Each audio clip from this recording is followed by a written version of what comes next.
across the UK, on DAB+, on your smart speaker, on your smart TV, and on your side. This is Talk.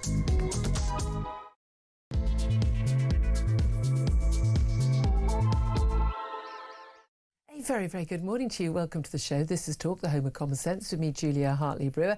Sorry, I didn't get a chance to have a chat with Mike before the show started, but always good to hear from Dale Vince, isn't it? I'm sure you're all agreeing. Anyway, lots to talk about, whether you're listening on DAB+ radio, on your smart speaker, watching on YouTube, or on your connected device. It is fantastic to have your company. As always, lots to talk about. But if you do miss anything on the show, you can go to my YouTube page. It's called the Julia Hartley-Brewer Show. Easy to find on YouTube. Hit subscribe, and you never have to miss a thing. Coming up in this hour, we're going to be talking about that big announcement we had on the show yesterday. Nigel Farage pledging to ban all foreign nationals from claiming benefits and to scrap permanent residency rights, that indefinite leave to remain. But will it include EU citizens? What about Irish citizens? What about Ukrainians who've come here? Hong Kong citizens who've come over in recent years? Well, Reform UK say if they win the next election, they will save Britain from bankruptcy by doing this. And Reform UK's leader declared that Britain is not the world's food bank. I'd love to hear your thoughts on that. Do give us a call, 0344 499 1000. You can text us on 87222. Get in touch with us on X at Talk TV. Calls are charged at the national rate. All together now. Text cost £1, standard network rate message. Also going to be talking more about Keir Starmer, who has been branded a hypocrite and tone deaf for wishing the Jewish community peace, health and sweetness in a social media post yesterday to mark Rosh Hashanah, the Jewish New Year. That came just 24 hours after he lauded the terrorist who slaughtered Jewish people in Israel by recognising a Palestinian state. I have to say, the words like hypocrite and tone deaf are much, much nicer than the words that we were using in my home yesterday about Keir Starmer, but I'm not allowed to say any of them on air. Meanwhile, Donald Trump has urged pregnant women not to take, or I don't know, pregnant people who have ovaries. I think that's how we call women now, isn't it, according to an NHS trust? But Donald Trump has urged pregnant women not to take paracetamol, Tylenol as it's known in America, over claims it is linked to autism in children and is responsible for a huge increase in diagnoses. There is no scientific evidence suggesting a link, just as there isn't, between autism and MMR. But, you know, let's just make random claims. I don't know, why don't you suggest that drinking disinfectant could cure you of COVID? Oh, yeah, President said that as well. We're going to talk about that. And yes, I expect all the lunatics to come out of the woodwork. Already plenty of them on my social media feeds. But I'm sorry, we need to have evidence-based medicine and science. I know this is a mad idea. It used to work for us. Could we try and get back to that, please? Meanwhile, Chancellor Rachel Reeves has been told to mount a £6 billion tax raid on pensioners, landlords and the self-employed by the Labour-friendly think tank, the Resolution Foundation. Of course, the man who used to run that, now very senior in the Treasury, that's Torsten Bell. But actually, I support their move, basically cutting national insurance rates and putting that money back onto income tax. Would that be fairer? I think it probably would be. But we'll talk about that all coming up. I'd love to hear your thoughts, as I say, on anything we're talking about today. Always free for you to get in touch. You decide what you want to talk about, not me. But in particular, I do like to hear your calls on what Nigel Farage has pledged in terms of stopping foreign nationals claiming benefits and scrapping the permanent residency rights. So basically, after 5 years or 10 years, the Labour and Tories have talked about having the right to apply for indefinite leave to remain in this country, just making it onto a, well, every 5 years you have to reapply. And we'll see. Have you got a criminal conviction? Are you earning enough money? Do you speak English? Are you making contribution? It seems quite a reasonable thing to request, isn't it? Love to hear what you have to say there. 0344 499 1000. Let's find out what my guest in the studio has to say about all of that. Editor of Spiked Online, Tom Slater, who joins us regularly on a Tuesday. Good morning to you. Morning.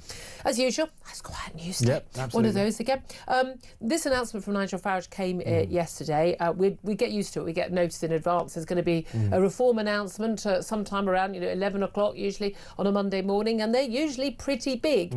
Lots of focus on Palestinian state recognition yesterday, though, but much more detail emerging after the press conference that went on. Quite a tetchy performance from Nigel Farage being asked. It's very funny, isn't it, how journalists are very keen on detail about all of reform's policies, care remarkably little about the detail of the amount of money we're spending right now on migrants in this country. Here's the thing that I find fascinating about this, which is that all of the people who are very angry and upset about the announcement of this policy, and yes, there'll be question marks about who it applies to, how you can do it, the legals of it, EU national, all of that. There's loads to work out and what the savings would be. I get that.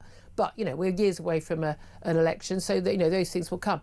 But given that all these people have been telling us for years that migration is good, it's a net benefit to the country, migrants come here to work, they make a contribution, they're not claiming benefits, this is all a horrible, horrible lie, and complaining to every possible organisation they can if you ever make these claims, why are they so concerned about foreign nationals and migrants not being able to claim benefits in this country when apparently they're all net contributors and they're not claiming benefits? So surely it applies to zero migrants because they're all contributors. They can't have it both ways, can they? No, absolutely, they can't have it both ways. And I think it's one of those things where, because so many of the arguments which were made in favour of the status quo, in favour of mass migration, have started to unravel, the Overton window on that question has shifted even amongst economists in a really fascinating way. So that's something which makes it increasingly difficult for them to push back. It's not to say that there aren't legitimate questions to be asked about this. I mean, everyone agrees in party politics that dealing with the question of the quote-unquote Boris wave, at its peak, 900,000 net, That's net. Absolutely. So moving towards the question of indefinite leave to remain, I mean, even Labour have, extended the period to 10 years because they're, recognised that fiscally that's a ticking time bomb as much as anything else. But there are broader questions. If you just kind of cancel the whole scheme overnight, not over a time-limited period, but across the piece, that's going to produce a lot of questions. What about Hong Kongers? What about Ukrainians? Also, what about people who may have been in the country for a long time, have British children? Married to Brits. Married to Brits. I mean, I think it wouldn't take many case studies and stories of people like that, someone's neighbour's wife being put through the ringer, for people to start wondering if this is the best policy. But I think the question is that Reform are just making the political weather at the moment, and it's and very as you say, they are changing the tone of the debate. They have pushed Labour's policy massively and Tory policy massively. So they're doing us a service just in that, and getting the mainstream, the big parties, back into some semblance, not there yet, but some semblance of reality. Yeah. And understanding where the British people are. I don't think they'll get all the way. I think Reform are very much leading the way there. But as you say, look, they say, basically, showdown with the EU. We're told over massive cuts he plans to welfare spending. They reckon some 430,000 non-EU citizens currently have indefinite leave to remain, but 4.12 million EU citizens have applied for settled status in the UK. 770,000 of whom are claiming universal benefits. Well, again, net contributors from the EU. But we have Brits who are claiming benefits in other European countries. The reality is that, of course, far more Europeans have come to Britain than Britons have gone to live and claim benefits in other countries. Yeah, exactly. It is a simple matter of fact because we don't all speak fluent something Polish and Romanian and Spanish and an awful lot of people do speak English, and we have lower requirement rules for a lot of that. But I mean, the Irish, I can't see how this applies remotely to the Irish. That they come under law going down common travel area and all that. Common travel area. I mean, again, Irish people are not, to all intents and purposes, foreigners. Irish nationals, I mean, Republic of Ireland are not all, to all intents and purposes, in law, foreigners in this country, free movement, etc., regardless of the EU. EU, you've got to deal with the Brexit deal, the withdrawal agreement. You're going to have to unpick the whole of that. And it's not just that, France will stop letting people claim benefits or pensions or whatever, Brits in France. No, you're going to have to unpick the whole thing, and there will be reprisals. There will be trade reprisals going to as well. I'm not sure they're going to be able to unpick that. Spouses, again, you should say that's an issue, but again, it's already an issue if you are a British person and you fall in love with someone overseas. Getting them into the country. Numerous occasions where people, the Canadian partner who doesn't have a good enough job and you don't have a job that's, seems to me that if you're born and bred in this country, if your partner speaks fluent English, that's an important thing. I'm not having people who've come here and then, I'm going to bring my wife from Pakistan or Bangladesh from some village where she doesn't speak a single word of the language and can make no contribution. No, sorry, I'm not entirely sure that's going to be a benefit to this country. But as you've got issues there. Hong Kong, I mean, they are from it was a British territory. They have British passports. Won't apply to them, I'm sure. Ukrainians, the mums and the children, they were only supposed to be here on a temporary basis to escape the war, so I don't see why they should be eligible for it at all. But even then, there might be some sort of special accommodation which needs to be out. And the fact that those questions couldn't be readily answered, I think, is a problem for them. And I do wish parties would look at the questions. Find someone to ask you the questions in a practice press conference and then have the answers ready. Think it through before. No, exactly. And I'm sure there has been a lot of thought that's gone into this. And the whole question of indefinite leave to remain has been one that's been hanging over the migration discussion for a long time, because of the fact that it kind of does blur the line between migrant workers on one side, you know, applying for visas, you know, coming here to do a job but not expecting much in return from the state, shall we say. You've then got the question of, you know, full-blown British citizens, where there's rights and responsibilities in both directions, rightly so. And then you've got the indefinite leave to remain section. Now, of course, there's going to be a section of them who are, for all intents and purposes, sort of abusing the system, not integrating. Absolutely, that's a clear-cut problem.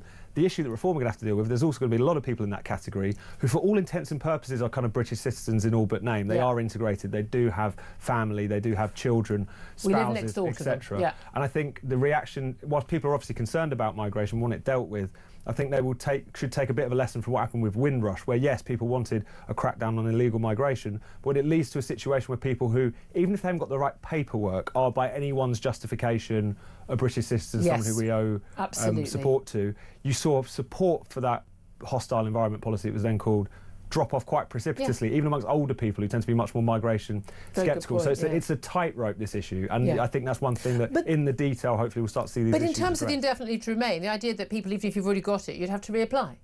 So we're going to reapply, and then that should be part of the assessment. You know, and again, the NHS and all the unions representing healthcare workers saying, oh, we're going to lose a load of people. Well, no, if you're doing a useful job and you're working, but again, here's the thing. It's great that we've got a load of people who come from India, the Philippines, wherever, to come and work as doctors and nurses in this country. But we make a political choice, not an economic choice, not to train up enough doctors and nurses in this country. There are thousands of young people who do their A-levels. They've got grade A's in sciences and maths. They're more than capable of doing a medical degree, and they're not able to because we limit the places, because it's 250 grand to train someone, and then we import people from abroad who then, of course, also need somewhere to live, or there are long costs related to that. We need to, you know, we don't need to rely on foreign workers. I'm not anti-foreign. It's not the xenophobia. It's just I would much rather that a young Brit was able to do the job that they desperately wanted to do in this country, and when we didn't bother importing people. We don't need foreigners. In 20 years' time, we would not need to have foreigners propping up our vital health services, because we would be able to train up enough people ourselves. And I do think that we need to get back to the idea that we don't just rely on foreign workers to fill a lot of these roles. And it's been in so many different sectors, public sector, private sector. There's been a desire to kind of plug gaps and to, in some cases at the lower end, to sustain very low wages. And at the higher end, because there isn't the pipeline of people being trained and not going through, whether it's medical school or getting the kind of technical skills that they would need to compete at that level. And so it becomes a kind of palliative. It covers up for those issues but leaves them there. The problem is that if you're going to be serious about this, there does need to be some kind of transition. There does need to be some kind you can't of just do it overnight. We can't suddenly just have enough doctors. But here's the thing. I mean, this has been a sort of a kind of a wink-wink deal between the government and big business and big employers, which, look, we'll get these people from over abroad, we don't have to train them up. Lovely jubbly, they turn up. I mean, I've had this. You know, people, you worked in restaurants and places like that. You know, great, we've got a load of people who've got, university degrees and they're working as waiters here. They're really good at the job, great work ethic, turned up, brilliant. What's not to like, as opposed to some sort of school leaver? It's a Monday and it's raining, I'm not turning up. Well, of course they're employing the 26-year-old Polish, coffee maker. I mean, for goodness sake, it's not rocket science. But we need to have a complete change in attitude in this country in terms of work ethic, in terms of training, and in terms of employers, and doing their bit. But again, we need to help employers do their bit. They can't afford to take a lot of people on. They can't afford to take interns on, trainees on, because they're being squeezed on tax front. This involves such a sort of a mindset change in the whole country, and we need like a revolution. We need a revolution in parenting, in schools, in universities. Here's an idea: maybe some university academics can bother turning up to work occasionally instead of doing everything on Zoom. To teach young people so they actually have the qualifications. I mean, our kids are already 2 or 3 years behind. Far East Asia students who turning up. I mean, come on. I mean, American students are a couple of years behind us, but that's nothing to crow about. We need to get our act together. But I mean, Whether or not that's correct, because we were talking there about people who maybe are coming from abroad and are they in high worth professions. There's a lot of professions which are very important, things like care work, which are paid terribly, and part of the reason that you do have to rely on foreign labour there is because and somewhat understandably so. So there needs to be a kind of conversation across the piece as to how much you pay. But that's local councils. They're funding a lot of the people in care works, in care homes, and they only get a certain amount of money from the government to do that. They haven't got the money. People don't want their council tax to go up. They don't want their other taxes to go up, but they want people to be looked after in care homes and people to be paid more money. You know, you can't have it all ways, people. You can't have it all ways. That's the deal. Let's also talk about the big international news of the week, and this is the Palestinian state recognition. We had Macron grandstanding in his Cuban heels as usual, along with the Belgians at this meeting yesterday in New York ahead of the General Assembly meeting in New York. He formally recognised the Palestinian state. We had yesterday the raising of the Palestinian flag at their now embassy. I mean, no provisos, no conditions being put on Palestinian statehood, but absolutely 4 major conditions on Israel, which basically meant that guaranteed not a single hostage was going to be released and there wasn't going to be a ceasefire ahead of this. And then yesterday, Keir Starmer had the cheek to then wish peace, health and sweetness to the Jewish community in Britain, wishing them a happy Jewish New Year, Rosh Hashanah. I mean, just 24 hours after basically rewarding rewarding Palestinian statehood to Hamas, the terrorists who murdered, raped, mutilated, tortured, beaten, took hostage and are now starving still, dozens of people in Gaza. I mean, what an insult. The man, I mean, read the room, Starmer, read the room. And that's one thing that maybe he doesn't quite recognise, but he really should, is that this recognition of Palestine has gone down like the proverbial cup of cold sick amongst the vast majority of British Jews. There's a whole spectrum of opinion amongst British Jews, amongst Israeli Jews, amongst Israelis full stop, about the war, about its government, about whether or not it should carry on, about also the kind of question of how you go forward with peace, although understandably so views have hardened significantly since October the 7th. And yet, to a man and woman, they've basically been at one with their shock and horror, apart from to be respectful to them, the relatively small number of very pro-Palestine, kind of anti-Zionist Jews who are knocking about.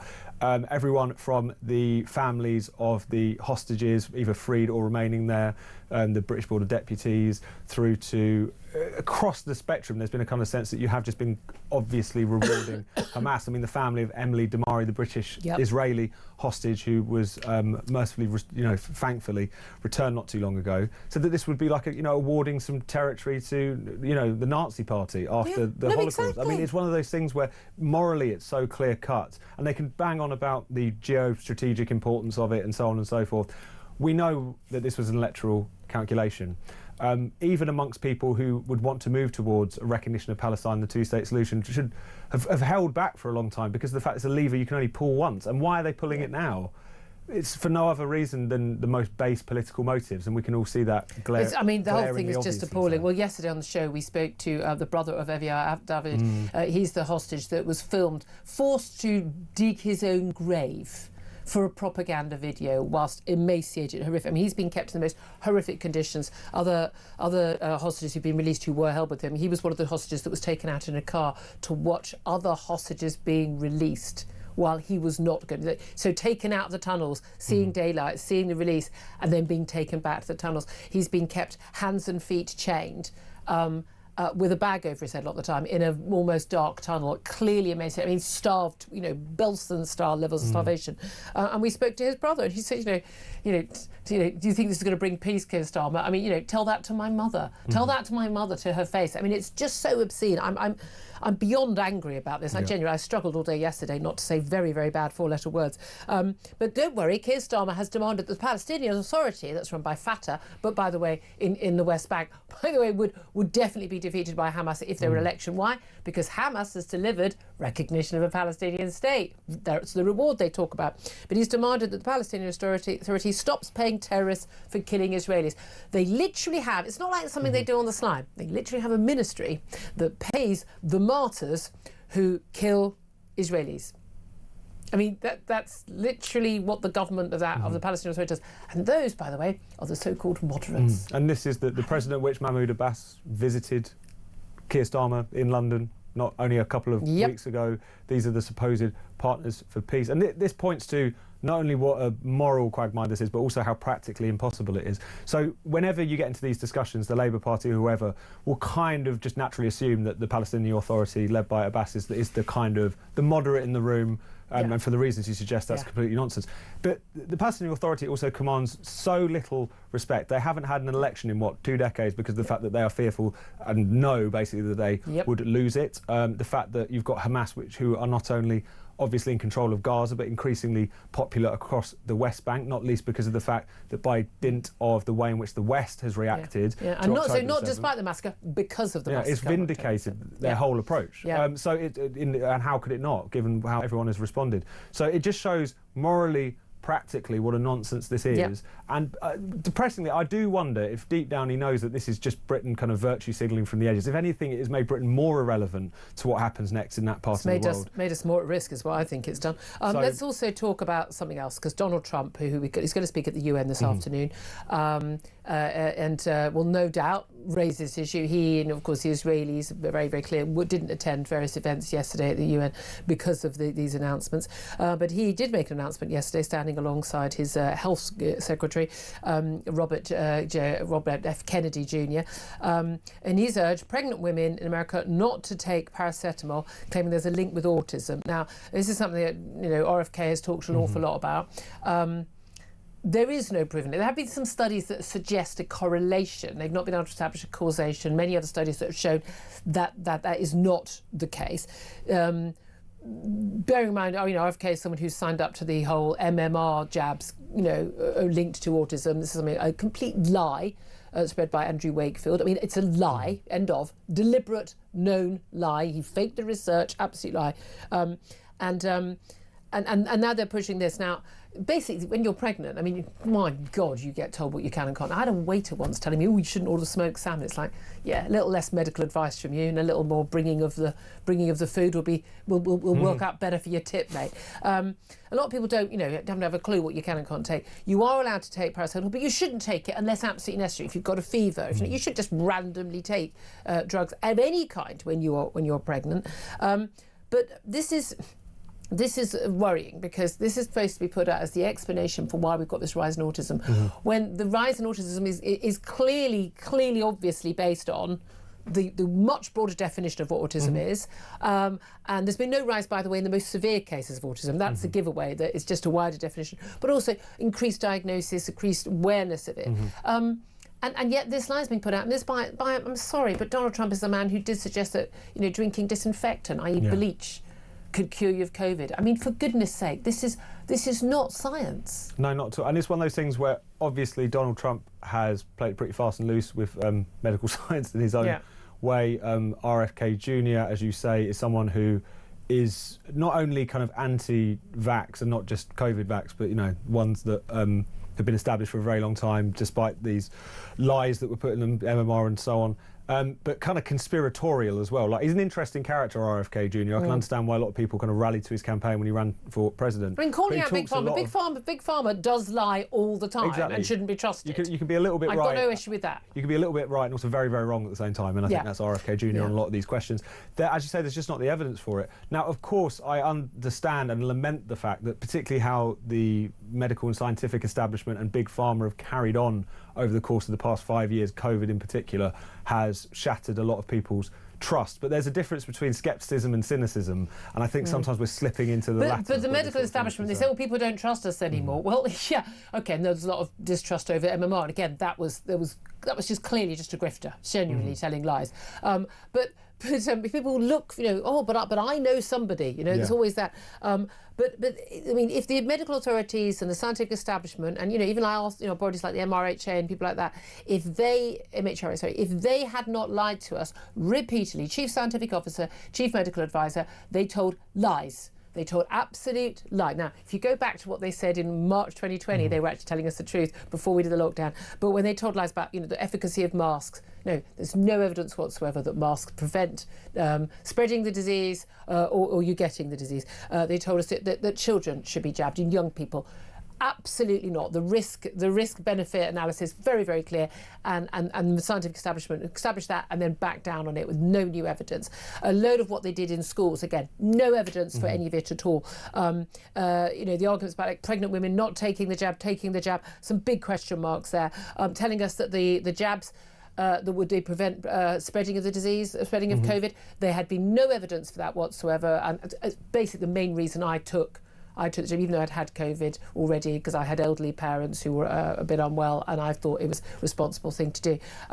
They told lots of lies. You can't tell a load of lies that have no evidence whatsoever behind them, no scientific evidence at all, and then say, oh, but you should believe us now. They have brought this on themselves. The trouble is, when it comes to things like people not getting MMR for their kids and other jabs that people aren't getting for their kids, vital childhood jabs which save lives, we are going to see children getting seriously ill and children dying because of that. And that is unforgivable. It is absolutely, and that's something that we need to bear in mind here. I think the thing is that you don't want to flip from one set of people pushing nonsense to another set of people pushing nonsense. Exactly, completely. Look, there's plenty more I want to talk about. A load of charities dumping Fergie as their patron. I have to say, why do all these charities have the Duchess of York as their patron? Ed Davies saying that it's a moral duty to stop Nigel Farage becoming Prime Minister. And Jimmy Kimmel was cancelled, but now uncancelled. That's all coming up. We're going to talk about lots more besides.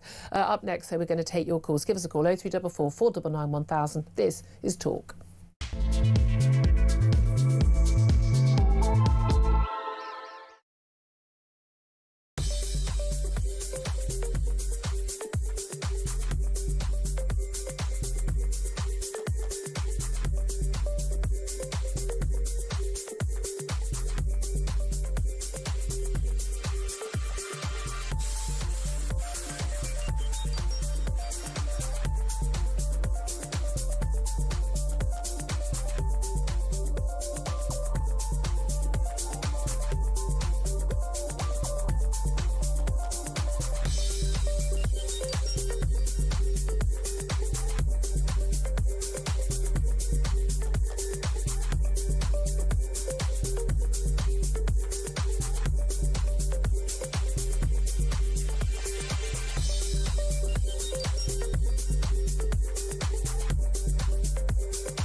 We will pass what legislation is necessary to see this through. And I think the majority of the public will be behind us, because nobody wants to pay so much taxes for people who've just arrived. And look, it's not about race or nationality, it's about right and responsibility. But that's what people are going to say. That's what the left is going to say. Of course. This is bigotry. They say that for everything. It all comes down to race. They call us far right for wanting to prioritise British people. But the public owes nothing to someone who arrived 5 years ago and hasn't contributed. I'm sorry, we just don't. The other thing that's absolutely extraordinary about this is that everybody who's there talks. I mean, there's awful things happening in that war. I don't want to deny that. But this won't make one iota of difference to one Palestinian child or individual or so on. It's strength. across the UK, on DAB+, on your smart speaker, on your smart TV, and on your side. This is Talk. To Talk, the home of common sense. We are, of course, already half an hour into the show, already running way behind. We just got talking. We're interested in the conversation, but I want to hear from you. We're going to go to a couple of calls and then we'll go straight on to our next guest. Stuart is on the line. He's in Edinburgh. Just give us a call on 0344 499 1000. Good morning to you, Stuart. What do you want to say? Good morning, Julia. My wife is currently on a 5-year route to indefinite leave to remain. Well, hold on a minute. You're either indefinite leave to remain or on 5 years. Which is it? Well, after the 5 years, she can apply for indefinite. Oh, right. Okay. Right. So she's 2.5 years into that at the moment. Where's she from? She's from, well, she's got dual citizenship, Sweden and Brazil. Okay. Oh, very glamorous. I tell you what, all the boys in the studio have gone, oh, eyebrows raised. Well played, Stuart, I think they're saying. Right. So this uncertainty about this policy, this has cost us thousands of pounds already, which is fine. And we've paid NHS fees, even though I've got a private health insurance policy for her.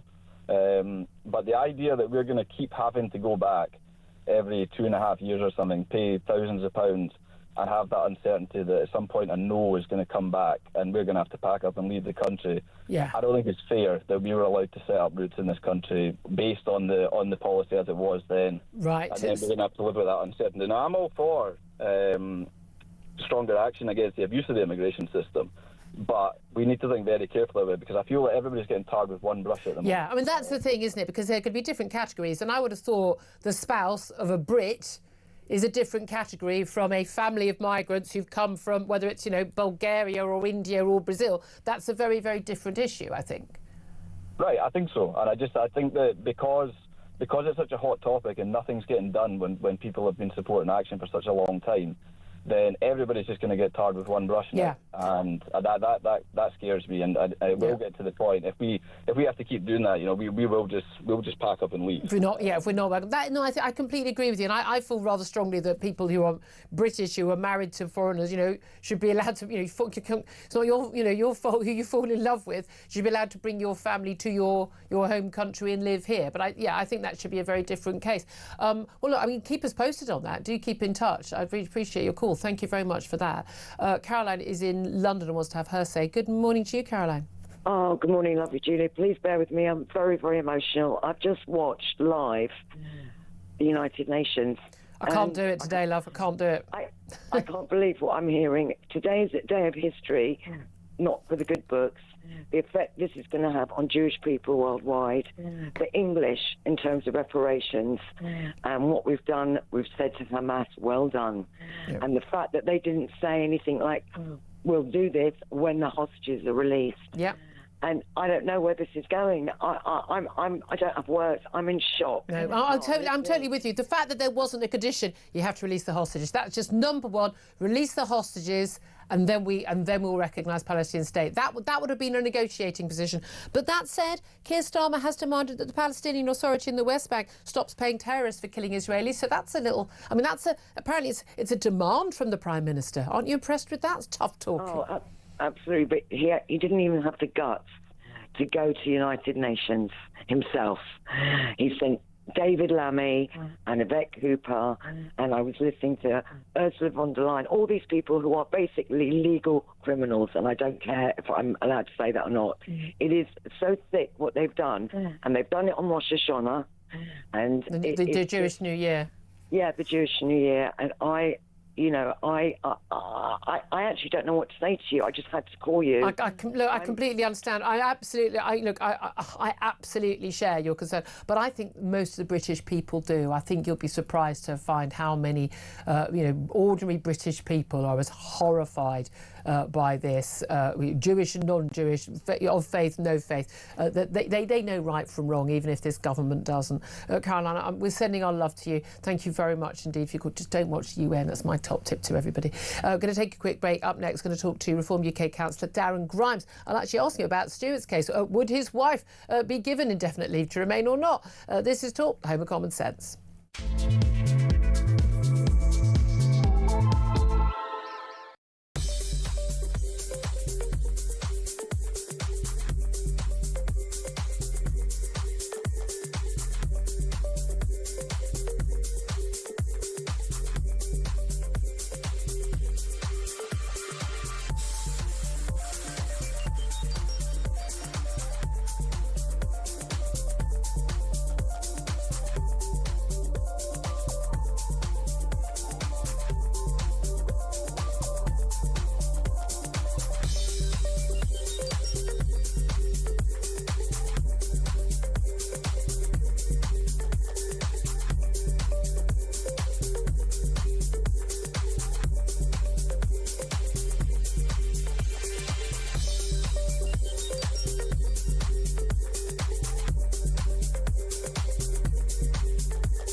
across the UK, on DAB+, on your smart speaker, on your smart TV, and on your side. This is Talk. Morning, welcome back to the show. 10:39 is the time. This is Talk, the Home of Common Sense with me, Julia Hartley-Brewer. Let's go straight to our next guest, Reform UK councillor, Deputy Leader of Durham County Council, now Darren Grimes. A very good morning to you, Darren. A very good morning, Julia. Always brilliant to be with you. Sorry we're a little bit late, as usual. Tom Slater and I just yapped on too long, mostly my fault, as always. Listen, Nigel Farage, big announcement yesterday. We talked about it on the show yesterday as well, pledging to ban all foreign nationals from claiming benefits, scrapping that right to claim, indefinite leave to remain and permanent residency rights. A lot of people go, oh, that sounds good. It'll save us a load of money, whether it's the 230 billion that's been claimed or not. I mean, frankly, that's neither here nor there. People are getting their nicks in the twist about that. In principle, a lot of us like it. In practice, there's quite a lot of problems with it, though, aren't there? Well, look, Julia, I think fundamentally why are we doing this? And it's quite simple, really. Britain is the only country in the world that's actually daft enough to give foreigners what is considered welfare for life, right? You tick a box, you've been here 5 years, that's it, wham, bam, thank you, ma'am. Singapore, for example, may make you reapply every 5 years, right? And citizenship is incredibly hard to actually obtain. And I think that's right, Julia. British citizenship should be a gift, right? It is the most precious thing that we can possibly offer someone, to have the protection under the name of His Majesty the King. So I think actually that reapplying every 5 years, those robust measures with, as far as indefinite leave to remain is concerned, not being a benefit scratch card. And fundamentally, Julia, you go back to 2019, I campaigned for Boris Johnson on a pledge to take back control, right? I campaigned for him heart and soul. I cried when that result came in. I now regret that more than anything else. I think he betrayed the British people like no other politician in living memory. I mean, the Boris wave was just, and we didn't find out about it until afterwards, but they darn well knew how many visas they were giving out. And that 900,000, best part of net arrivals in, I think, 2023 was as a result of his Boris wave. The visas they were just throwing out to anyone and anyone was absolutely the opposite of what he had pledged. Exactly, yeah. It was ultimately a betrayal, the Boris betrayal, that's what I call it. And what we actually find is that those who have come over in the Boris wave are those more likely, statistically, to claim benefits, to claim other, universal credit and all the rest of it. And that's going to create a massive burden for the British public. We already have a massive productivity crisis within this country.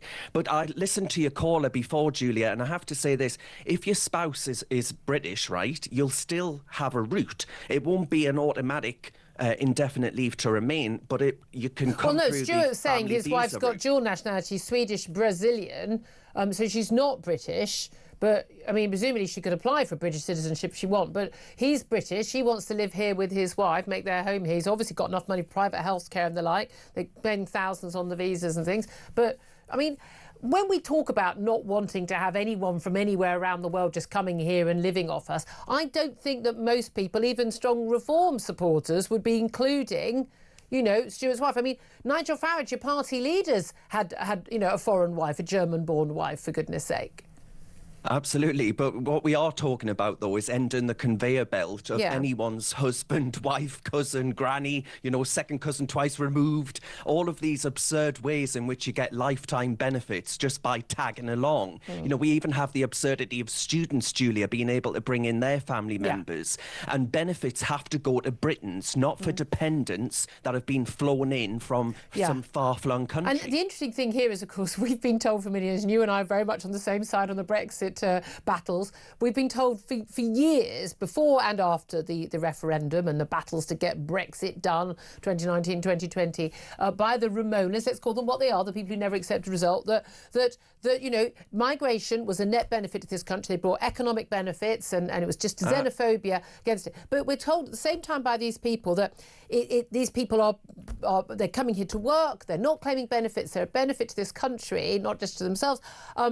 And at the same time, it's terrible, these people are not going to be able to claim benefits anymore. So which is it? Are they or aren't they claiming benefits. Exactly. Look at the stats. The stats are clear as day. 1 in 6 universal credit claimants are foreign-born, foreign nationals. So that, to me, suggests that actually, if we consider the swell that's taken hold in the benefits bill, dare I say, Julia, as you campaigned heart and soul, lockdowns would have severe consequences. We cannot get people back to work. We do not have the luxury of being able to afford adding to the 266 billion spent on welfare last year, going to foreign nationals as well as those we can't get into work in our own country. Now, we are talking about someone coming here, working often in a low-paid job, 5 years, getting indefinite leave to remain, and then being entitled not just to unemployed benefit or access to council housing or anything else, but also one day, and NHS care, but also one day getting a pension as well, which is the seriously big cost that comes with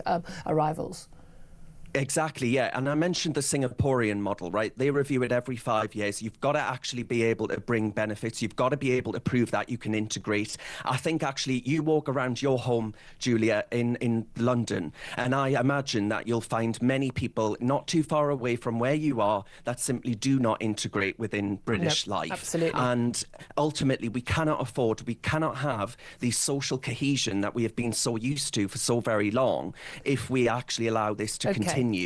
But let's talk about some specifics, though. EU citizens. Now, we've got a Brexit withdrawal agreement, whether you and I agree with a lot of the details of that or not, which give reciprocal rights. We're not in a position to just tear up one bit of that. The whole thing falls apart at that point.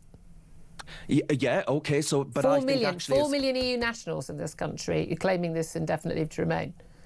Yeah. So all of those things within the Article 50 negotiating period, I don't think we'll be going back and saying, actually, I think Miss Fernandez down the road is going to have to go back to España. I think actually there will be some common sense applied here, but it's around actually saying that welfare has to be for citizens only. Okay, all right, but I want to go on the details. So we talk about spouses, being able to get it if they're, clearly married to Brits or whatever. Talked, in case of Stuart, you called up. The Irish are a different case. They count as not foreigners for all intents and purposes in British law. We have, free movement and the like, so it wouldn't include Irish people. Well, the Irish people get to come through the common travel area anyway, so that's a totally different arrangement altogether. Yeah, exactly. So it would include them. What about people who've come from Hong Kong in recent years? What about Ukrainians? Well, the Hong Kongers are here on a asylum application, right? I think they're British territory citizens. Well, if they have British overseas BNO passports, yeah. And Ukrainians, lots of mums and children who came to this country to escape Putin's war?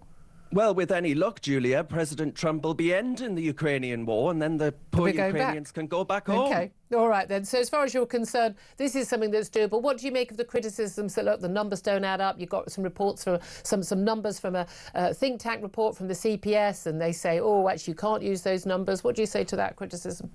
Well, the Centre for Policy Studies actually found that the benefits bill will be absolutely ballooning if we allow the Boris wave to receive indefinite leave to remain. Look, what we have to say yes to as a nation, Julia, is yes to entrepreneurs, yes to investors, yes to those who are going to come here, contribute and integrate. But Britain says yes to skills and capital. It must start to say no to mass cheap labour. That is what is undercutting the wages of your viewers and listeners. Right? People like my brother, who's in and out of factory work, competing with foreign labour all the time. And the facts of the matter are pretty damn clear, that if you come here, you must not be able to receive any benefits whatsoever. You must be a benefit to the country, not a benefit seeking benefits outright, actually, is what's happening right now. What do you say, just finally, the Lib Dem party conference is currently on. Ed Davey, the leader, is going to be giving his keynote speech. We'll be taking it live. We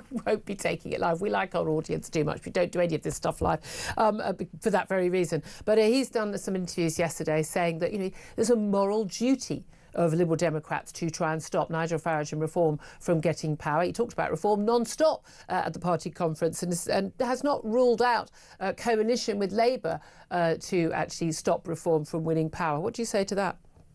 Oh, well, I think actually this is a sign. We see this on our own council, Julia.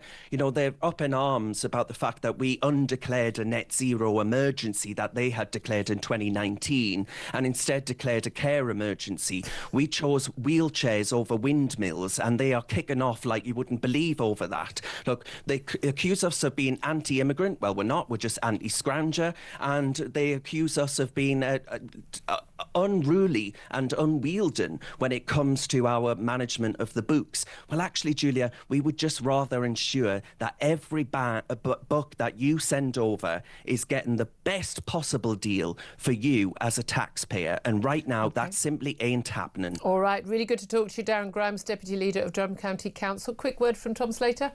God, any kind of Liberal Labour link-up, whether formal or informal, should fill absolutely anyone with dread. I mean, people like to at least have the benefit of being able to ignore Ed Davey if they're not on, you know, a certain corner of very twee or scuba diving TikTok. Yeah, exactly. If I'm not paddleboarding, I'm expecting to be allowed to ignore Ed Davey. Unless you're at some sort of outdoor activity centre, you can probably not have to worry about it. But yeah, it tells you everything you need to know. Moral duty. Anyway, 10:49 is time. Up next, we're going to be talking about Rachel Reeves, the Chancellor, head of that November budget, being told to put more on income tax but take more off national insurance. It would hit pensioners, self-employed and landlords the most. But actually, is it quite a good plan? We'll talk about that up next. This is Talk.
Hamas.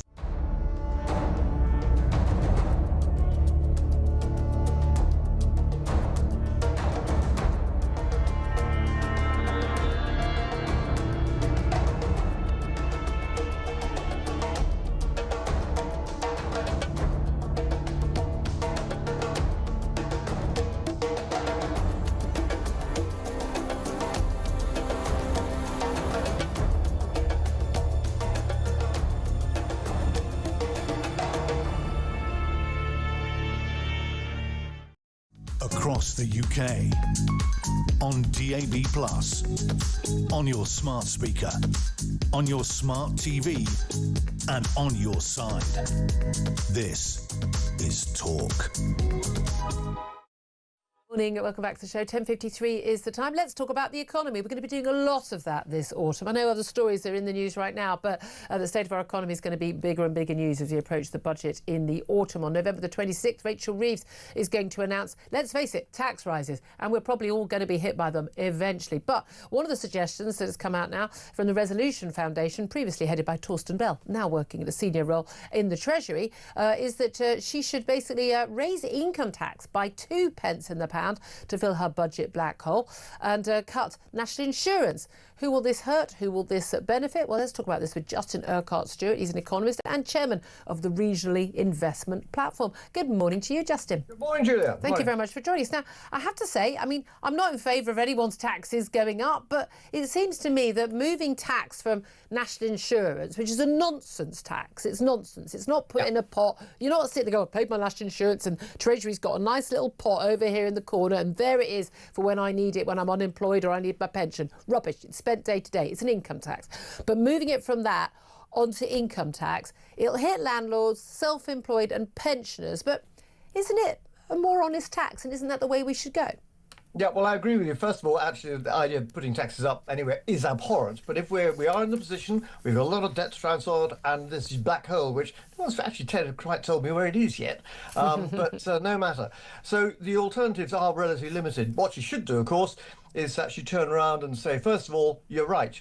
Things have changed, and therefore I've changed. What we said in our manifesto is now going to be out the door. She should use John Maynard Keynes, who said after the war, when the facts change, I change. Yep. So there's an excuse. It's not good, but an excuse.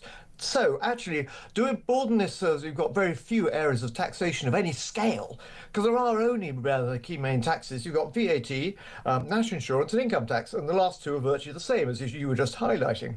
However, the point is, as you said, actually with income tax, you're hitting a broader range of people, including old farts in red braces who are pensioners.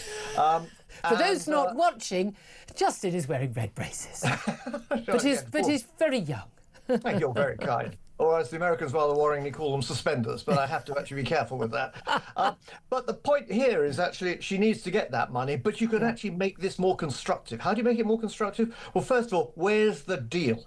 Get people who are going to be paying more of these things and say, if you're going to give us this extra money and let's make it for a period of time, we can put that in statute so it actually has to come off. Secondly, for your family, I'll give you a discount on your inheritance tax because you're contributing this, because this is for a period of time. There's a value there you can do. So we can be more constructive that way. Of course, with national insurance, she's going directly back on what she did in her first budget because getting rid of this tax on employment, how stupid could you be? Because it literally is a tax on jobs, and we can see it. Employers are genuinely not employing new people or getting rid of people because they can't afford to employ them because of that extra tax from national insurance. Absolutely. And that's had a knock-on effect on new business, people starting new businesses and launching more new products and services. Why? Because back to that word again, a confidence. She needs to be able to instill that confidence. So if she can actually have a plan now, which does say for a period of time, we can now balance that books. We're going to do fairer taxation. It sounds like good taxation, but fairer. But also, let's be some more constructive. Go to the area where you know the taxation changes will have a multiplier effect. But I don't know whether Rachel from accounts, I'm not entirely sure she knows any of this, because this is a woman who genuinely thought that you could put a tax on jobs and it wouldn't affect jobs. I mean, but growth is, she's got her steely, focus on growth. Well, we're not seeing any of that. And they're still banding around this nonsense, we're the fastest growing economy in the G7 in the first half of the year. I mean, by what percentage? I mean, come on, this is all a joke. The reality is we need to cut taxes, don't we, genuinely? But we can't borrow anymore, we can't afford to. What we need to do is fundamentally cut spending, but also cut taxes on the sort of, on businesses and on the people who are going to expand the economy. But here's the thing. Look, we haven't got the money right now. She made all these pledges, and along with Keir Starmer, no rising income tax, national insurance or VAT. If they went back on that, they've already gone back on the national insurance, but they can claim a rinky-dink loophole. It's on employers. It's nonsense, but they've gone back on it. But if they went back on that and put income tax up, they would plummet. I don't think it's possible, but they could plummet even further in the polls. Now, so therefore what they should look at is actually more constructive ways. So now how about this? Get rid of stamp duty altogether. Why? Oh, yeah, absolutely. Because when you get rid of it, it doesn't actually earn a great deal of money. It just stops people moving house. Absolutely. And when you move house, everything changes. The child, keep the child, but the kitchen, the bathroom, and all those bits and pieces.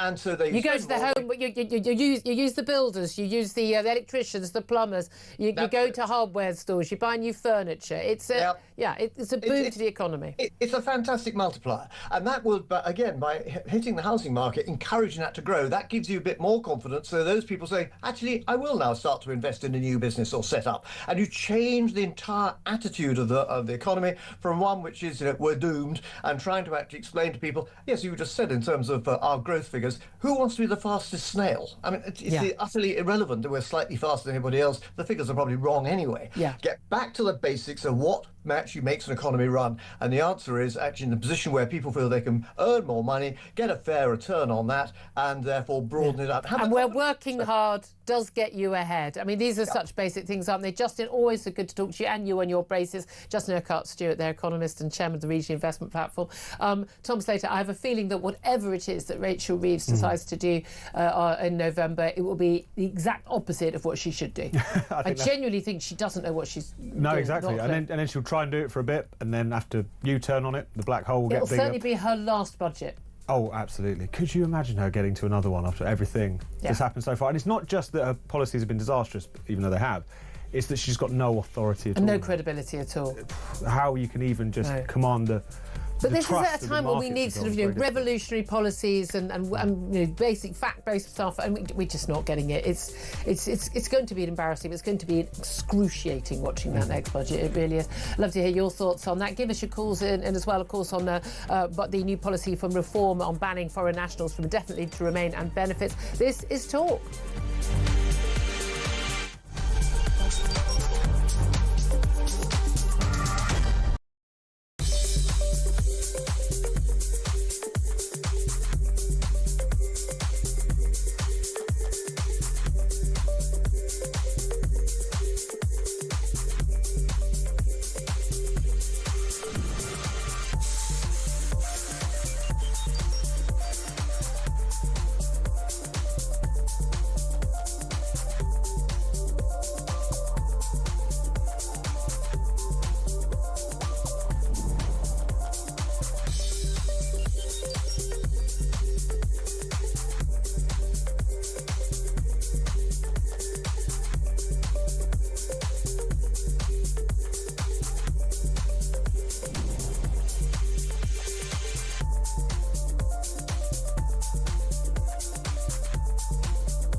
Across the UK, on DAB+, on your smart speaker, on your smart TV, and on your side.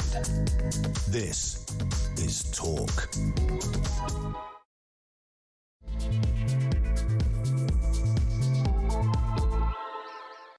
Good morning, welcome back to the show. Very much appreciate your company. This is Talk. We are the home of common sense, and whether you're listening on DAB Plus radio, on your smart speaker, watching on YouTube or your connected device, it is great to have your company. Thank you so much for joining us.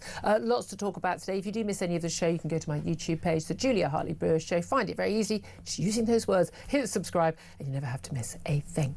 Coming up in this hour, we're going to be talking more about Nigel Farage pledging to ban all foreign nationals from claiming benefits and to scrap permanent residency rights under indefinite leave to remain, which currently you can apply for after just 5 years, although Labour are going to lengthen that to 10 years. But if Reform UK wins the election in a move which he says will save Britain from bankruptcy, he says the Reform leader would declare that Britain is not the world's food bank. However, few issues over EU residents, EU arrivals, also spouses of British residents, Hong Kongers, the Ukrainians. I mean, who else won't be included in this? Plus, Keir Starmer has been rightly branded a hypocrite and tone deaf, although I used rather stronger words in my own home yesterday, after he wished the Jewish community peace, health and sweetness in a social media post to mark Rosh Hashanah, the Jewish New Year, yesterday.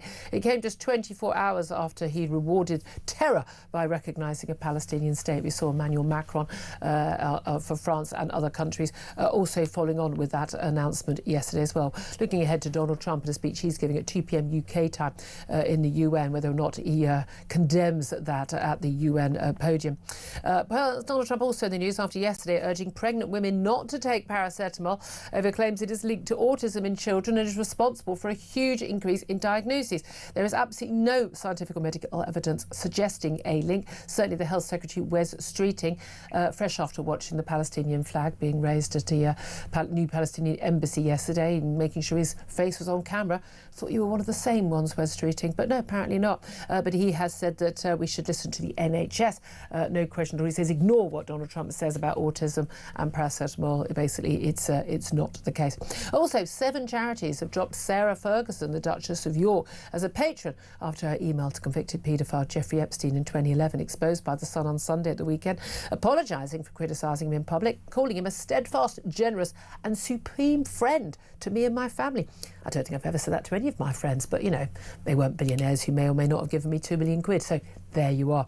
Anyway, all that coming up. I'd love to hear your thoughts on any of the topics we're talking about, in particular, though, Reform's new policy in terms of who's entitled to get benefits in this country and who's entitled to apply for the, indefinite leave to remain in this country. Do you support what he said? What about all the loopholes? What about all the examples of people going, well, why should my spouse, as Stuart rang up earlier to say about an hour ago, why should my spouse be excluded from indefinite leave to remain? Married to me, I'm a British kid.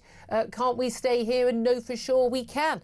I'd love to hear your thoughts to all of that. What is your reaction? 0344 499 1000. Text the word talk in your message to 87222. Get in touch with us on X at Talk TV. Calls are charged at the national rate. Text cost 1, standard network rate message.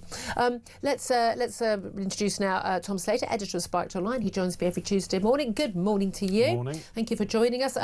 We talked with actually already about this new reform policy, and we've talked to Darren Grimes, who's a councillor now for reform, about this, and he was making it very clear. You know, he said, you know, at the end of the day, someone should be not allowed to scratch a benefit scratch card, and you should be a benefit to Britain if you come to this country, not on benefits. I mean, I've got to be honest with you. What's not to like about that? Well, there's the difference between the principle and the practicalities, I suppose. I don't want to sound boring about it, but for instance, you and your practicalities. I think people understand that the point of citizenship is that it's rights and responsibilities in return, that someone should be a part of society, but also that if they fall on hard times or if they haven't had a particularly good start to begin with, that they should expect something in return. And for those who are joining this society, that shouldn't be something which is automatic. That shouldn't be something which just after a period of time is granted to you. And that was part of the problem with, a huge problem with the whole ILR, indefinite leave to remain framework, because you basically had someone getting what seemed like the benefits of citizenship, but without necessarily all of the buy-in. After only 5 years and no real requirement that you had made any sort of contribution, either economically, socially, integrated, spoke the language to a reasonable level. They're going to raise that and then raise the salary threshold as well. I think a lot of us in the last couple of years have been quite surprised. I mean, someone like a political journalist, been covering this stuff for years, quite how many people were eligible for this and at such low expectations of people getting the right to live here. Oh, absolutely. And I think there are so many clear-cut cases that one could point to of people who aren't integrating working, people who are, frankly, taking the, Michael, where the benefit system is concerned, aren't really meaningful parts of our society. At the same time, there's going to be an awful lot of people, and you're going to hear more and more calls like the one you took earlier, of people saying, well, not only have we gone through quite an expensive process already to play by the rules, to bring a spouse over, to bring a family member over, what it might be, but now that's just paid a people smuggler. Exactly. Now that's going to be thrown into disarray. You've also got cases whereby it's not necessarily always that easy to just instantly apply for citizenship. They might it might incur renouncing their citizenship in another country. You can be a dual national here, you can't in other places. There are also just people who will have been. I think America requires that unless you're born a dual citizen. Exactly. Like, for all intents and purposes, there will be many people who aren't indefinite leave to remain who anyone would recognise as a citizen in all but name. They are contributing. They've got British kids. They've got a British spouse. This, that, and the third. Very well integrated, but because they might not meet the salary threshold, or they might not meet one of these other criteria, suddenly their status is thrown into doubt. And even if it gets sorted out a bit later on, the stress, that uncertainty, and that's is what something Stuart which could called be a big earlier. problem. And that's the thing. And I think most British people would be. I think that 90% of us would probably agree on all the things. If each case was presented to us, I think we'd go, oh, fair enough, yeah, absolutely fine, or oh, no, I don't see why you should. And again, there's a very big difference to me from someone who is a British person. Let's say you're British, you're born and bred here in this country, and you go off and live in another country, whether it's Canada, whether it's Australia, whether it's Bulgaria, whether it's Pakistan, and you meet and fall in love with somebody, you get married, you want to come and bring them back here, you've got a job, you can either support them or they've got a job and they want to come here to live here.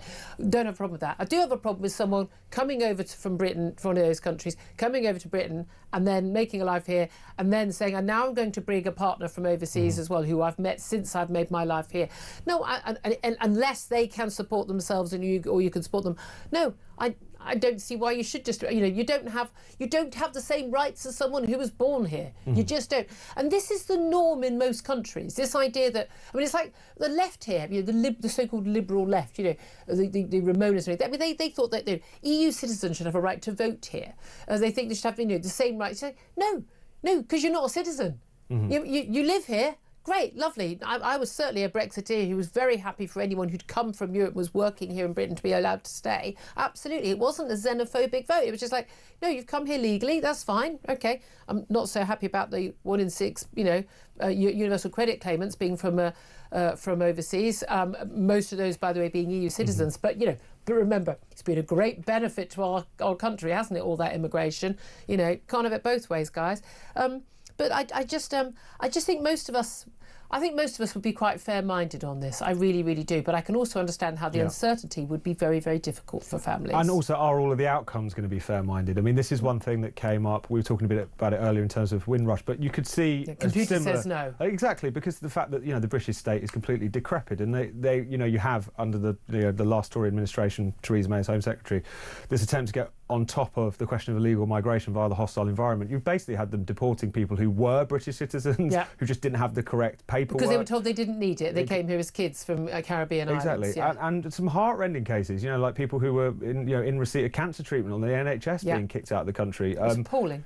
It was appalling. And the xenophobic, racist British public said this is outrageous. Exactly. It was actually support for them were higher amongst 65 plus, which tells you something about that fundamental sense of fairness. Because that's the thing. Everyone thinks, people, because they're black. No. If the British public was very, very clear that they thought that was wrong. So they were very clear. All I'm saying is, obviously, there's the principled argument about, is there a problem for ILR? Yes. It's not just a question of finance. It's also a question of the what it does to the question of citizenship. Yeah. How you deal with that is pretty important. It's complicated. But hey, let's have a conversation about it.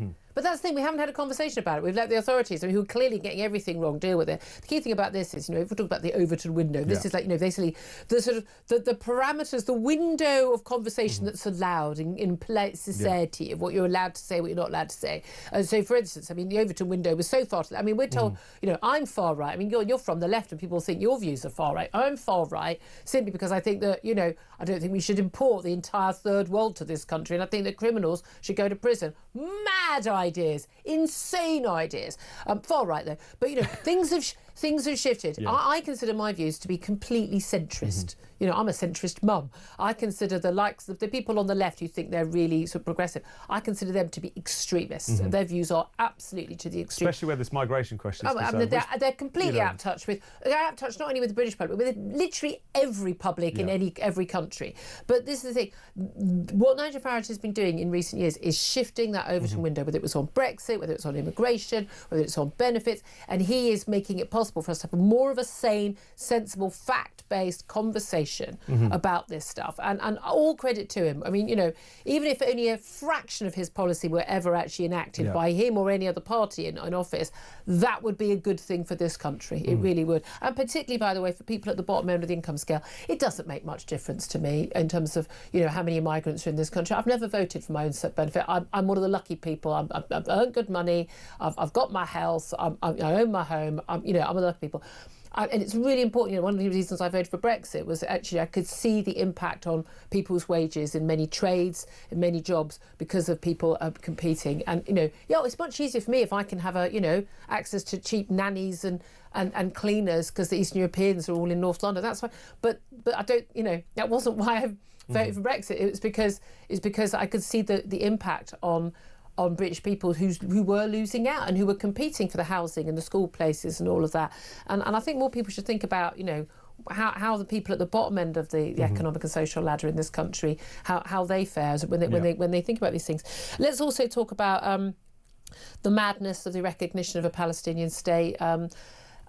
Macron joined in the fun yesterday because, he got on his little Cuban heels and he made a statement and he virtue signalled, and aren't they great? It's not going to bring about a Palestinian state. It's not going to bring about peace. Certainly, along with what Keir Starmer and Mark Carney and all the other idiots have had to say, is not going to bring about the release of those hostages.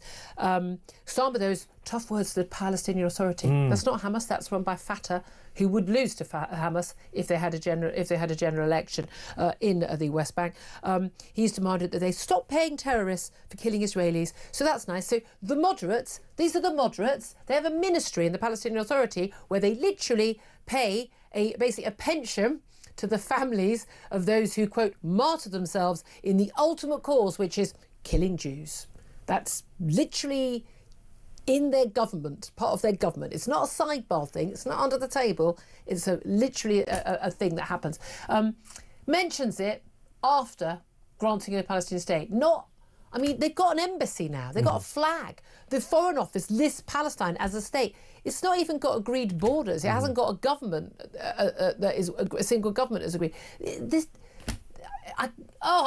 just so beyond madness, this move by all these so-called progressive countries. No, and it's not sufficient to call it a virtue signal, even one that's thoroughly unvirtuous for all the reasons that we were talking about, rewarding terrorism being highest among them. It's also obviously going to have an impact on the ground around the edges. First of all, it will completely kind of sever or severely damage our dealings with Israel, which is very important as an intelligence relationship, also just in the point of supposedly being an ally, a Western-style democracy, assailed on all fronts by people who want to destroy it, anti-Semites and Islamists. You would think that we would want more solidarity there, but apparently not.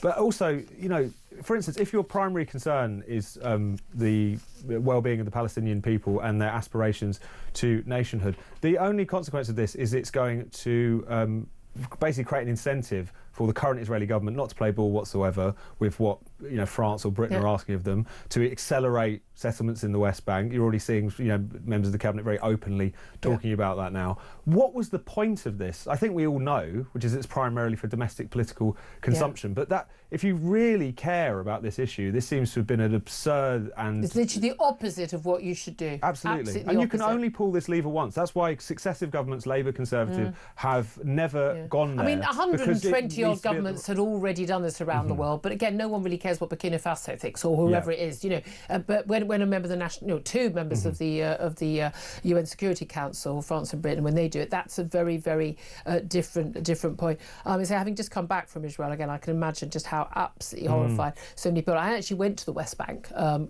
of the places you're allowed to go to, but we had to have security, and once you're in the West Bank, you can. I don't approve of the violence from settlers in the West Bank, absolutely, and with the connivance of the government, the Israeli government. I've got, I'm not a defender of everything that happens, but I can also completely understand why Benjamin Netanyahu says that they need to basically, seize back control of the West Bank in terms of the threat that does pose to their own people in the capital. I'm sorry, there is no way in the world there is no way in the world that Britain in the Second World War would have gone, yeah, we'll absolutely leave the Nazis in power. Whether it's Hamas or Fatah, they're almost as bad as each other.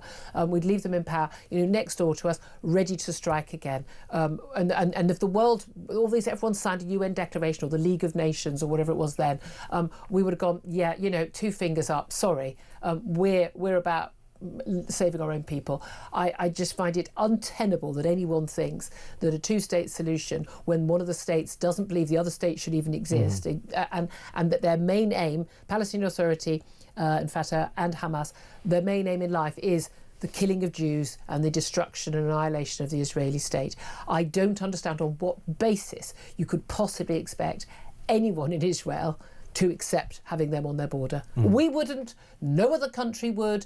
It is untenable, and it's an absolute joke that we are expecting them to do something that we would never do ourselves. And if our government did do that, I would personally lead a coup against them for putting our lives at risk. You're forgetting that Keir Starmer has said in very strong words that Hamas should have no future in the governance of Gaza. So I'm sure they're going to be packing their boxes. And this is the thing. Right now. So let's just say that state was, and you got a state which has got land in between. That's a bit unusual anyway. You get one government of that state. You have elections. They haven't held elections in Gaza or the West Bank for 20 years. They hold elections. I think we're pretty clear, polling is very clear that people in those 2 bits of land are very much in favour of Hamas winning those elections, because they've delivered the Palestinian state when Fatah failed to.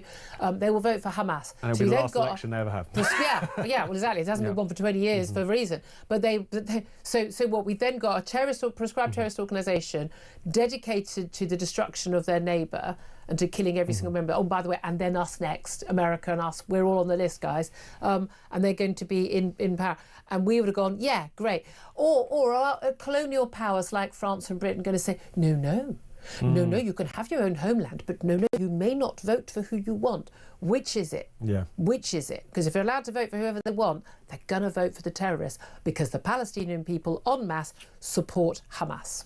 And it's been clear from anyone who's looking at the opinion polling, anyone who's been looking at the way in which politics in the West Bank and Gaza has shifted over the course of the past couple of decades. And, in a sense, why wouldn't they? Because of the fact that you've now essentially said, you know what, there's been this long-running conflict, there has been this long-running dispute, and essentially the one thing that has worked is October the 7th. That's the message that the West has sent. Everyone ignored us for all this time. Whether they want to admit it or not. And, taking hostages and putting our own civilians, particularly children, in harm's way, absolutely paid off for us. You've just given every single terrorist group around the world a little handbook on how to get what you want. I mean, and they will be watching and they will be following. It's just crazy. Let's talk about something much more important. Let's talk about the Duchess of York. How is she still a thing? There's my first question. Apparently she's going to be out of public life. I thought she already was. Yeah. She just turns up to Christmas and there's a family funeral. Fair enough. But it's over this email that she wrote to Jeffrey Epstein that's emerged over the weekend to... How many people were emailing Jeffrey? How did he have time to abuse so many young girls when he was constantly having emails from anyone in the world who desperately wanted to be his mate and get his money? She wrote an email to him in 2011, just a matter of weeks after she had publicly said that she had disowned him. This was 2 years after he had been convicted, pleading guilty to procuring an underage girl for prostitution. Like all your mates do when you stay mates with them. She basically sort of called him a supreme friend and the like. Now, her spokesperson says, oh, look, he was threatening to sue her for defamation, for libel, because she was linked to the word calling him a paedophile. She said, I'd never called you a paedophile in this letter. 7 charities just sort of lined up one after the other to dump her as her patron. So a number of them, like children's charities.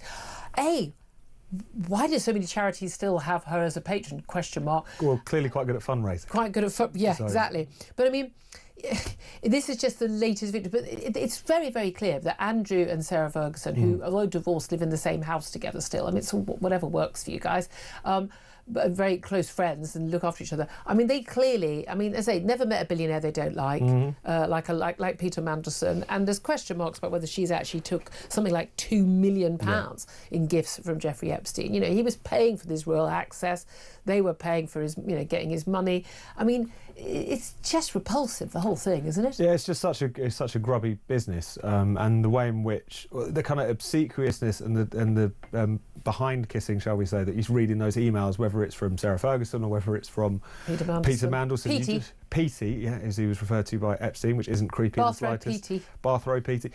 It just makes it confirms everyone's kind of cynical view of like how the rich and powerful operate. That's not necessarily always fair, but it's not a conspiracy. They're just grubby and they like money. This is just it absolutely stinks to high heaven. And to say that it's a tremendous lapse of judgment to publicly disavow someone because they've just pled guilty to child sex offences, and then to a few weeks later send them an email praising their name to high heaven and saying I'm sorry.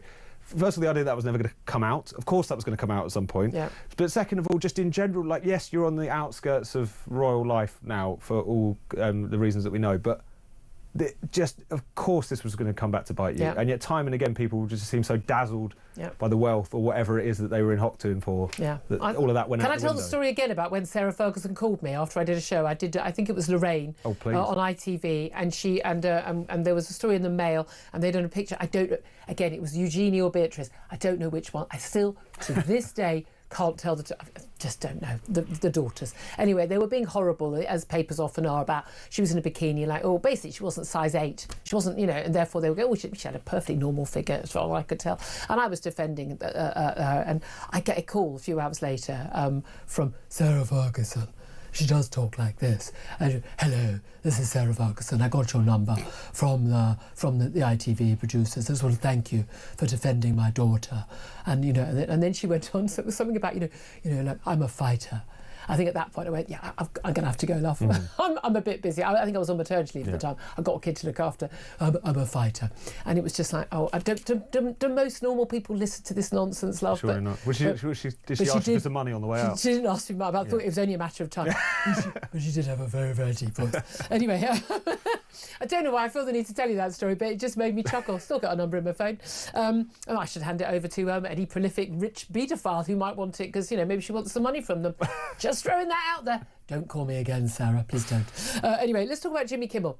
Jimmy Kimmel was cancelled last week, the US chat show host. By the way, terrible ratings for that show. Paid an absolute bleeding fortune, as these people are. No one actually watched it, because all these shows, which used to be brilliant, are now just woke beyond woke and just boring. They're not funny anymore. They're just wokeism. He was cancelled for a whole week. It was temporarily taken off air by ABC, owned by Disney. And everyone says, there was this threat from their equivalent of Ofcom, the FCC. And I don't like that threat. That said, it wasn't a joke that he made about Trump. People have said there were different reasons. He told an outright lie. He said that the man who's accused of killing Charlie Kirk was a MAGA guy, motivated by MAGA. He told an absolute, blatant, categorical lie that he would have known was a lie and was malign and was designed to stir up trouble. I mean, I'm sorry, it was the wrong thing for him to have said. I don't care what joke he makes about his death or about Donald Trump. I would have defended him to the hill. You can make any joke you want. I think he was probably in breach of his contract. He was suspended. A load of affiliates said they wouldn't carry the show. He's now, after a nice big letter sent on behalf of the ACLU,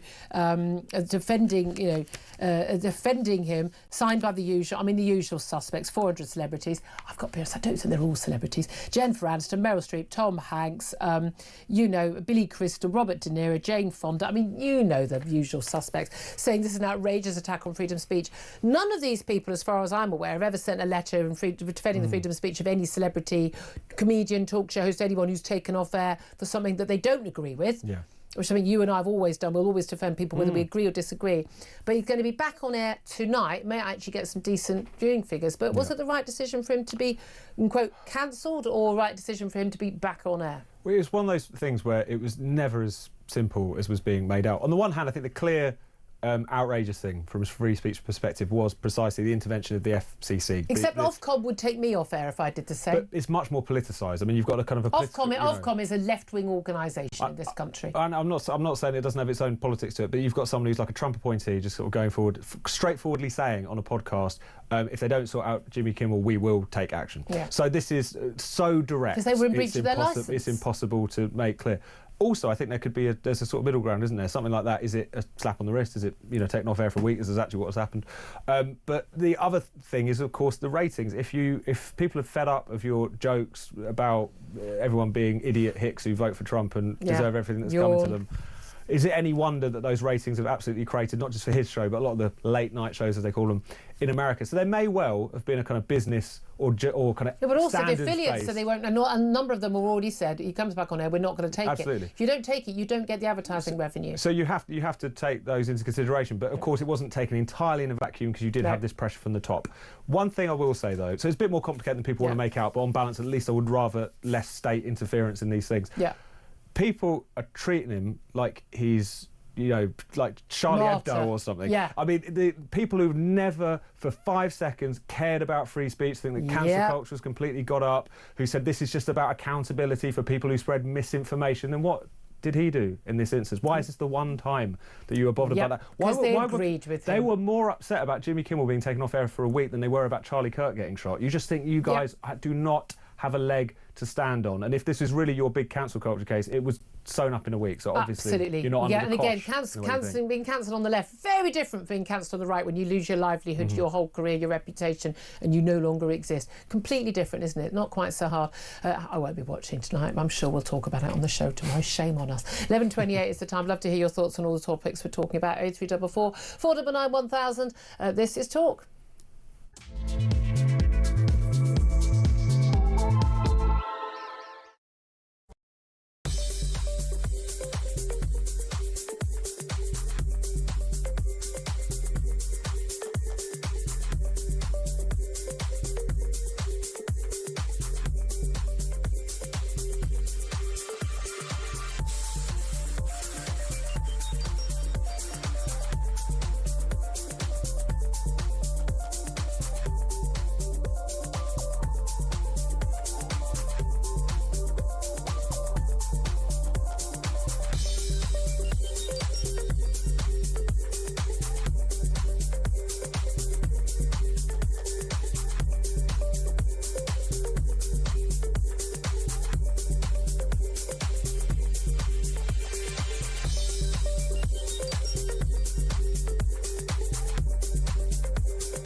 UK on DAB+, on your smart speaker, on your smart TV, and on your side.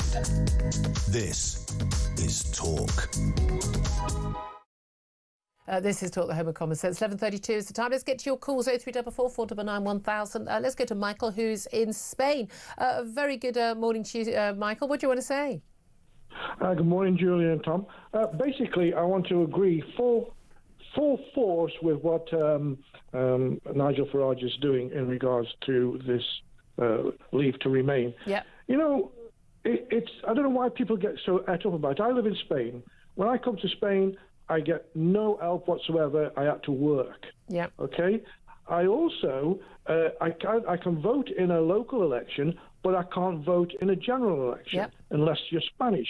So why is it that 2 years 2 years after whatever it is you've been in Britain, you can go and vote and be an MP and change the course of our history. Well, not in 2 years, though. I know. I don't know. I think you have to be a British citizen to be able to vote in a general election.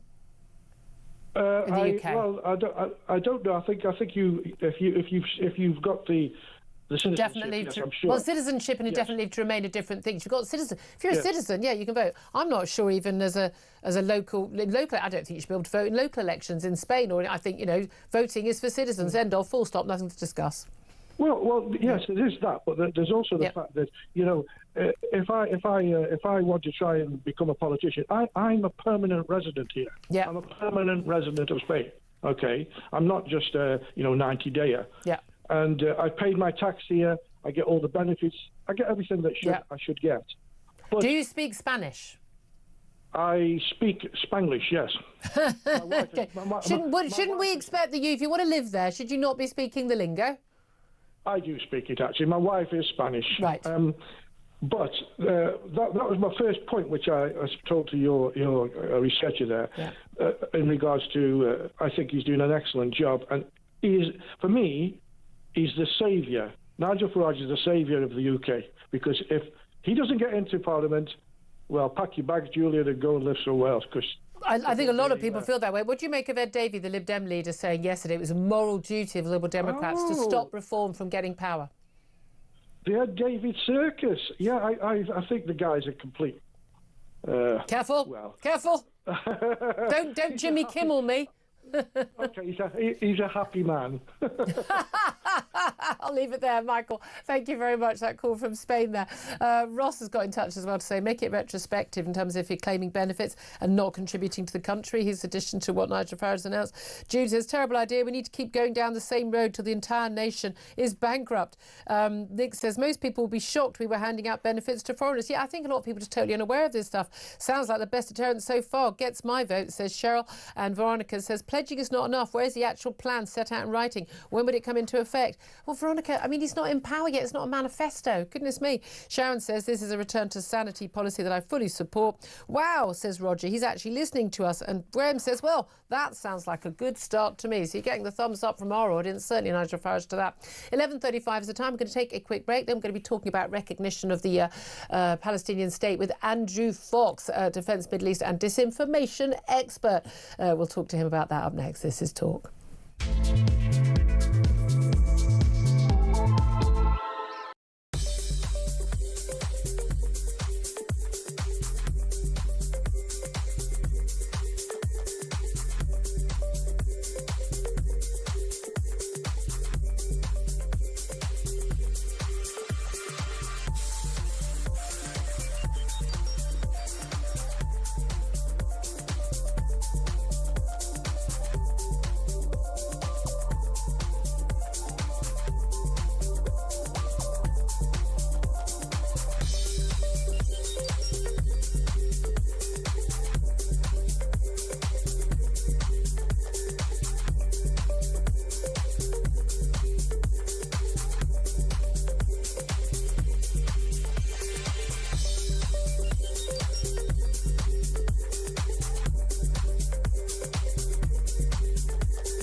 across the UK, on DAB+, on your smart speaker, on your smart TV, and on your side.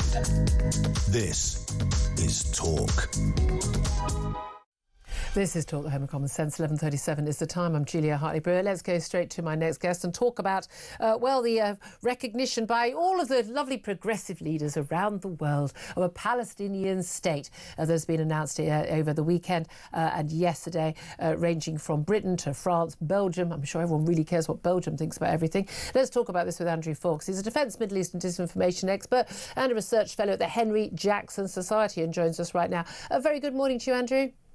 Hi, Julia. Thank you very much indeed for joining us. I suppose I just want to ask, first of all, your initial reaction to that announcement from Keir Starmer. We've had it from Mark Carney in Canada and other nations, Macron in France. Now, what do you make of the decision to recognise a Palestinian state and the sight of that Palestinian flag going up at what is now the Palestinian embassy in London?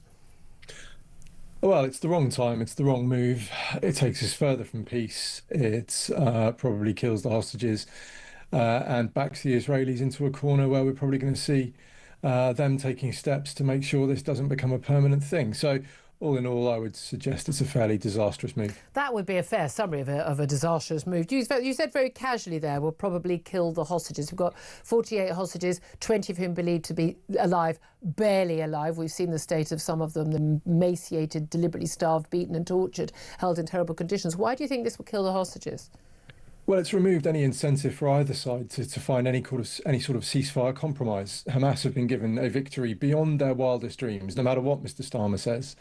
Hamas is polling at 70-80% across the Palestinian areas, the West Bank and Gaza. If there's an election tomorrow, Hamas get power in a landslide. Hold on a minute. Keir Starmer has said, and Mark Carney and Macron, they've all said Hamas cannot play a role in any future government of the Palestinian state. So that's dealt with. Come on, Andrew, get with the programme. Incredibly colonialist way of approaching things. Yeah. Who are they to tell the Palestinians who to vote for? When it certainly seems that more than 2 in every 3 of them want to vote for Hamas right now. And that will only go up, I suspect, as we see the fruits of 7th of October, the massacre, rape and torture of Jews being rewarded on the international stage. So Hamas have absolutely no reason to agree to a ceasefire. They're getting everything they want without having to make a single concession. No, indeed. Then on the other side, Israel is now backed into a corner. Why do you say that? What's changed for them? Because Israel's essentially entirely reliant now on Washington for their international security. There is one seat on the UN Security Council that will veto any proposals against them, and that is the United States. However, polling amongst Democrat voters in the United States, support for Israel is now 6%. Which means Israel is now one presidential election away from having the entirety of the UN Security Council lined up against them. And so they have a 3-year window now to make whatever moves they need to make sure the state of Israel's security and future is prioritised. And that means having to destroy as much of Hamas as they can, which unfortunately precludes a ceasefire, which means the hostages are at significant risk. Yeah, and we know going into Gaza City is largely where they think the hostages are being held in tunnels, booby-trapped with explosive devices, if there any chance of a rescue comes close. Now, I know you've been in Israel a lot, and I know you've been in Gaza as well. You travelled out with the Gaza Humanitarian Foundation and food sort of deliveries, I think twice. And you've seen also, you've had access, more than vast majority of people, to the full footage of the absolute horrors of what happened on October the 7th. And I've heard you talk about that in very emotional terms. Israel is being painted as the baddie in this situation. Whenever I talk about them, and you, and I see what you write online, we're just shills for Israel. I mean, we're obviously being paid by them. I'm just waiting for my £1 million check every week to say what I say, obviously. I mean, this is nonsense that people say. But how is it that Israel has managed to be painted as the baddie in this situation when they, on October the 7th, were quite clearly the victims? And you've written extensively on the evidence that we do have, largely from the Hamas run health ministry in Gaza, that the rate of the ratio of combatant and non-combatant deaths is in terms of civilian deaths is the lowest of pretty much any war ever fought in human history. How is it that Israel has been managed to be painted as the wrongdoers in this scenario when they were the victims of a horrific massacre? Well, there's two factors to this. First of all, Israel hasn't managed the information war particularly well, and secondly, Hamas have managed it incredibly well, mainly because they have billions in state sponsorship from a number of malign actors around the world who have thrown their. So we're looking at Iran, Pakistan, Qatar, Russia. They've thrown their bot armies online to boost and amplify Hamas's messaging, and then of course we have Al Jazeera, who have multiple. Air quotes, journalists on the ground in Gaza who are happy to repeat pretty much everything Hamas want them to say. The Israeli mismanagement, I don't think they've really shown the world October the 7th. I speak to so many people who just don't understand how horrendous it was. And the details are so bad I couldn't even tell you now because it would get you in trouble with regulators. That's how graphically horrific what Hamas did. And you've been in war, you fought yourself, you know what war looks like. Oh, nothing I saw in Afghanistan on 3 tours comes remotely close to what Hamas did on 7th of October. It is. Do you think people in the West belief. don't get it? Partly there's the thing in the West, people don't understand the full horror of what actually happened, whereas of course people in Israel really do. And having just come back from there, I don't think people understand also just how four square Israelis, they may not support Benjamin Netanyahu or any particular military activity, but they are so four square behind the urge to get the hostages home and to make their country safe. And they understand it in a visceral way in which we, living in the much safer West, really don't get the imminent threat that Israel lives under from Hamas, and yes, also, frankly, from Fatah and the Palestinian Authority as well.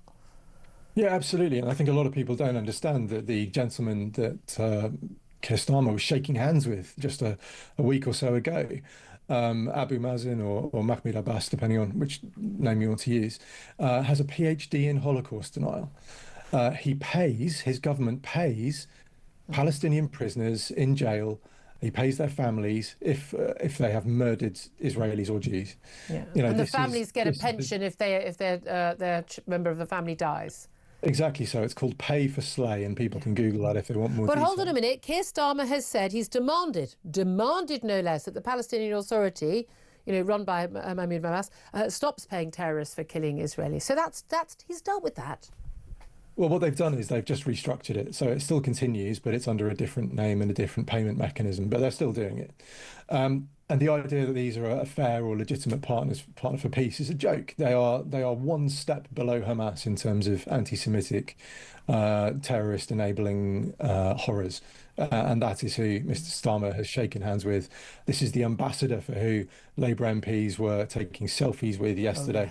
Oh, yes. It is a moral stain on the United Kingdom that we have gotten into bed with these people. What would you do if you were Keir Starmer? What would you be, doing in terms of Palestinian statehood, in terms of support for Israel or not? What would you be doing? I'd back the hell out of the Middle East, quite frankly. It's not our business. It's been a very long time since the UK has been a country that can just draw lines on a map and declare countries as Shouldn't we be backing our only democratic ally in the Middle East? Well, of course, but in terms of the solution, this is a Middle Eastern problem and it needs a Middle Eastern solution. We should say to Israel, you have our support. We want you to destroy this terror group. We also want peace for Palestinians in future, but we're not going to force you or try and dictate to you how you get there. Okay. And if you were Benjamin Netanyahu, if you were the Israeli Prime Minister, what would you be doing to keep your nation safe? Which is the first job of a Prime Minister, surely. Yeah, well, and again, I'm reticent to answer the question because, I'm a British analyst and really this is Israeli business. Personally, I would see an isolation of the Palestinian areas. I think there is such a security threat that comes from them. Just the other day, we had shootings and bombings in Jerusalem. Shootings at the Allenby Bridge coming into Israel from Jordan. This is a security threat. You need to deal with that. And then I would be fragmenting the Palestinians. I would be finding those who I can work with. I'll be making sure they get money to work with us. They would start trading with us. And then hopefully people would see the benefits of making peace with Israel. But that can only be done incrementally and, a very, very long process over years to show people the advantages of peace and coexistence. Well, as countries like Jordan, Egypt and others have seen. And again, the large percentage of Arab Israelis who also live in peace and in Israel. Fascinating to talk to you. How do you think this is all going to end? I mean, Donald Trump's going to make a speech at the UN a little bit later today. What do you think he's going to say? I think Trump will skirt it. I think he's very keen to be a peacemaker. He's been very keen to let the Israelis get on with stuff. He's backed away from all the interference Biden had over the last 2 years. Yep. I think the key decision point on how this ends will be what Israel does next. They are backed into this diplomatic corner. Do they double down or do they fold? And that's going to be really interesting. And we might see those steps towards annexation in the West Bank to make a Palestinian state impossible in future. Yeah. Or they could agree to a Palestinian state and offer land, and as they've done it's been offered 4 different times, and Palestinian authorities and representatives will say no, and then Israel can be blamed yet again, which is basically what happens. That's the reality. That's the history. Andrew Fox, always good to get your perspective. Thank you very much indeed. Tom Slater, your thoughts on what you had to say?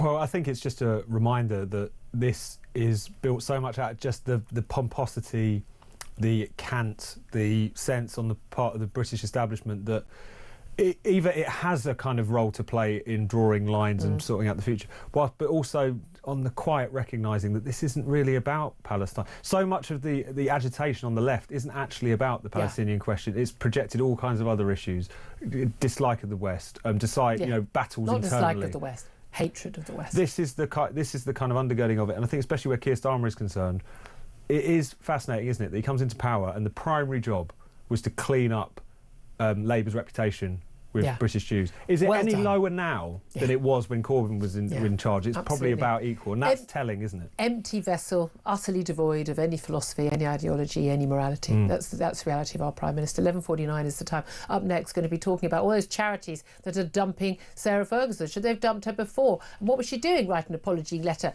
to Jeffrey Epstein. We're going to talk to the late Queen's former press secretary, Dick Arbiter. Up next, this is Talk.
pass what legislation is necessary to see this through. And I think the majority of the public will be behind us, because nobody wants to pay so much taxes for people who've just arrived. And look, it's not about race or nationality, it's about rights and responsibility. But you know that's what people are going to say. You know that's what the left is going to say. Of course. This is bigotry. They say that for everything. It all comes down to race. They call us far right for wanting to prioritise British people. But the public owes nothing to someone who arrived 5 years ago and hasn't contributed. Across the UK, on DAB+, on your smart speaker, on your smart TV, and on your side. This is Talk. This is Talk, the Home of Common Sense. 11:53 is the time. Let's talk about Sarah Ferguson. Never thought I'd be saying that these days, but apparently she's back in the news front page of some of the papers today, as now, last count, at the time of speaking, 7 different charities have dropped the Duchess of York as a patron of their charity. This after it was exposed at the weekend that she'd written a rather grovelling letter in an email to Jeffrey Epstein, the already by then convicted of procuring a child for prostitution, soliciting a child for prostitution. Her big mate, for whom she had been given or borrowed money, basically calling him a supreme friend. But should she be dropped from these charities, and should she be dropped from, well, what little role remains in the royal family? Let's talk about this with a former royal journalist, but also former press secretary to the late Queen, Dickie Arbiter. Thank you very much, Dee, for joining us, Dickie. Thank you, Julia. What do you make of this? Because I have to say, I was a little bit surprised by, the fact that Sarah Ferguson I've got to be honest, that she was still the Duchess of York. I thought she'd lost that title a long time ago when she got divorced. I was surprised that she still was the patron of many charities, and surprised that she still had any role in the royal family to lose. Well, let's go to the beginning. No, she didn't lose a title. She just became Sarah, Duchess of York. It's a bit like, a Mr. and Mrs. Mr. and Mrs. get divorced. She becomes Mrs. Let's say Mrs. Julia Hartley-Brewer, rather than your husband's given name. Yeah. So she doesn't lose that. She lost the HRH, which is absolutely normal. Yeah. As far as the charities are concerned, I'm not surprised. I'm surprised that they hung on for so long, but they did fall like dominoes pretty quickly. And what happens now in her publishing world remains to be seen. Publishers remain silent. Whether she's got another book on the stocks remains to be seen. I think she has got another book that's due. She writes children's books, doesn't she? She does write children's books, and I think the publishers might be taking a view on those, because given her association, as you rightly said a moment ago, calling Jeffrey Epstein her supreme friend. Steadfast, generous and supreme friend to me and my family, she says. Yeah, well, if somebody's handing you out a lot of dosh, he's going to call extremely generous. What's interesting is he's been dead for 6 years, and he's reaching out for the grave and taking people down with him. He absolutely is. Here's the thing. I mean, I think it's very questionable they were friends with this man anyway, she and Prince Andrew. And we know that Prince Andrew told lie after lie in that Newsnight interview about his lack of contact with Jeffrey Epstein after, again, not before his death, but after he had already pleaded guilty to these charges, which were massively pleaded down. Lots more information then involving lots more girls as young as 14 years old that was around at the time. That he... this massive misjudgment in continuing to be friends with him, staying at his house, this email and the like. But I have to say, I don't really understand why a woman who wrote an email to a man who was convicted, who's now dead, who there's no accusations against her being involved in the abuse of these girls, why that should impact her publishing contracts and the like. I suppose for me, it's the... You must be cancelled from every aspect of your life because you were once mates with a bad person. Seems to me to be rather over the top. Well, it probably is sounding a bit over the top, but that's the world we're living in today. You can say boo and be cancelled. You can be cancelled for almost anything.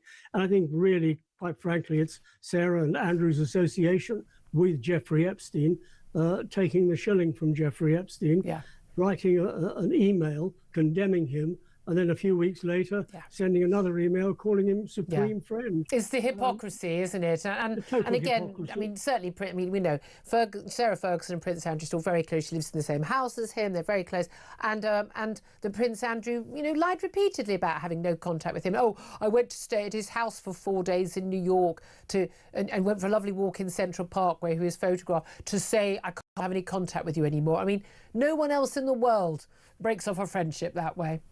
Well, nobody does. If you are friends with somebody and they do the dirty on you, you just ignore them. You don't even email them or phone them. You just totally ignore them. Well, exactly. Now, I mean, in terms of royal role, I mean, you know, folks have only been turning up to sort of, you know, family funerals, as we saw last week, but also to, you know, family Christmas and things like that. Wasn't that welcome when she was married to Prince Andrew?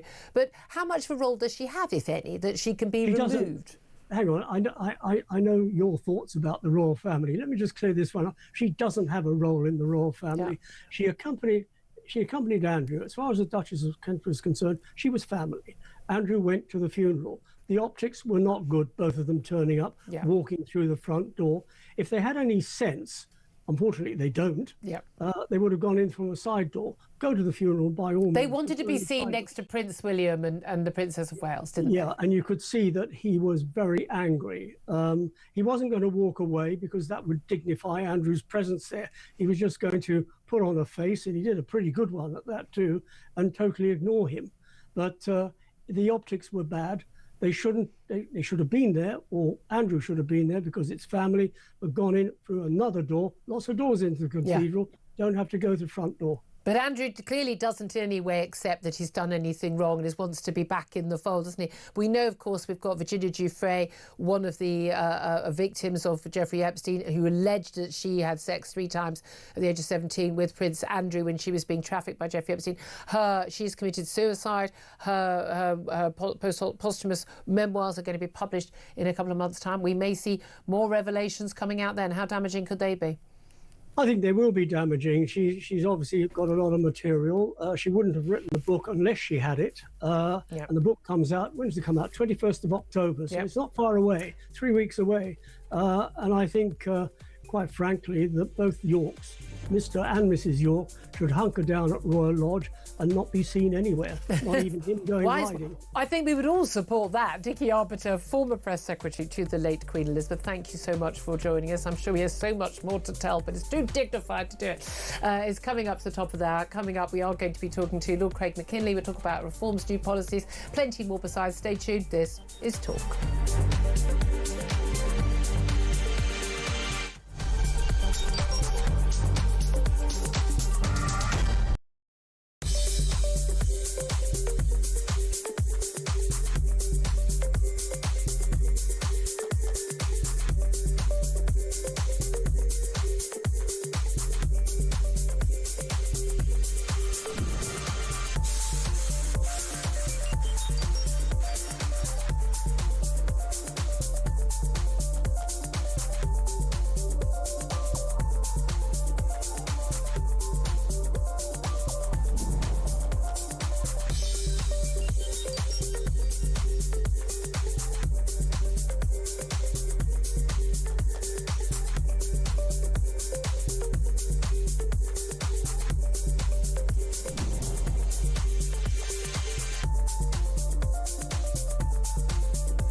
Across the UK, on DAB+, on your smart speaker, on your smart TV, and on your side.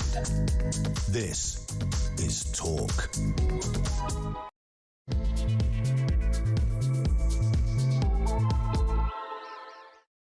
This is Talk the Home of Common Sense with me, Julia Hartley-Brewer, and whether you're listening on DAB Plus Radio on your smart speaker, watching on YouTube or your connected device, very, very welcome that you've joined us. Thank you very much indeed. Don't forget, you can go to my YouTube page, The Julia Hartley-Brewer Show, hit subscribe, and you never have to miss a thing. Coming up in this hour, we're going to be talking about that breaking news about that migrant living in a hotel in Epic who has been found guilty of a sexual assault of a girl and has just been jailed, we're told, for 12 months at Chelmsford Magistrate Court for sexually assaulting a woman and a 14-year-old girl in Epping, just days after arriving in the UK on a small boat. Of course, he won't be jailed for 12 months, will he?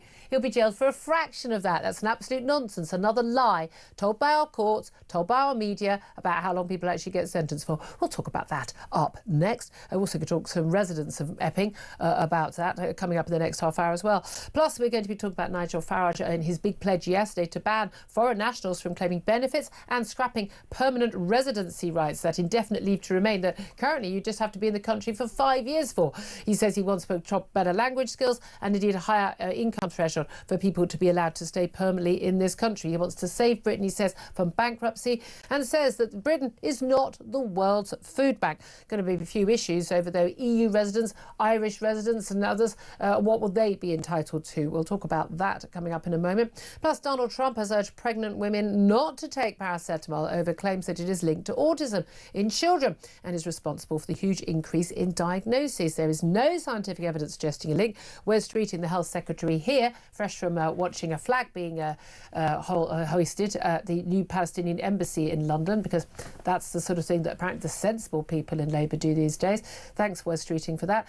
He has said we should listen to the NHS, very, very clear that it is safe to take paracetamol when needed while pregnant. We're going to talk about that with someone who understands this weird concept of evidence-based medicine. He's the professor of that at Oxford University. Yes, your friend of mine, Carl Hennigan, will be on later. Plus, the Lib Dem leader, Sir Ed Davey, has refused to rule out a coalition with Labour to stop Nigel Farage becoming the next PM after the next election. He says he felt a moral responsibility to keep reform out of government. Oh, so moral, Ed Davey. Anyway, we'll be talking about all of that and plenty more. Joining me still today on the show is editor of Spiked Online, Tom Slater. Thank you for joining us. And just a few moments, we're going to talk to Conservative peer Lord McKinley. Just first up, though, Tom Slater, I want to get your response to this Epping hotel resident. He is Hadush Kebatu. He's from Ethiopia. He arrived in this country, I think in early July. A few days later, he basically sexually assaulted a 14-year-old girl and a woman on the 7th and the 8th of July. He touched the girl and said he wanted to have a baby with her. No doubt linked to this whole idea that, you know, if you have a baby in this country, lots of migrants believe they'll get to stay here. This led to a wave of demonstrations outside the Bell Hotel in Epping, where he was staying as an asylum seeker. He was found guilty of harassing the girl, inciting her to engage in sexual activity, also attempted sexual assault. He had been warned originally to expect a prison sentence. Well, he has now been sentenced. He's got 12 months for that sexual assault. But he won't serve 12 months, will he?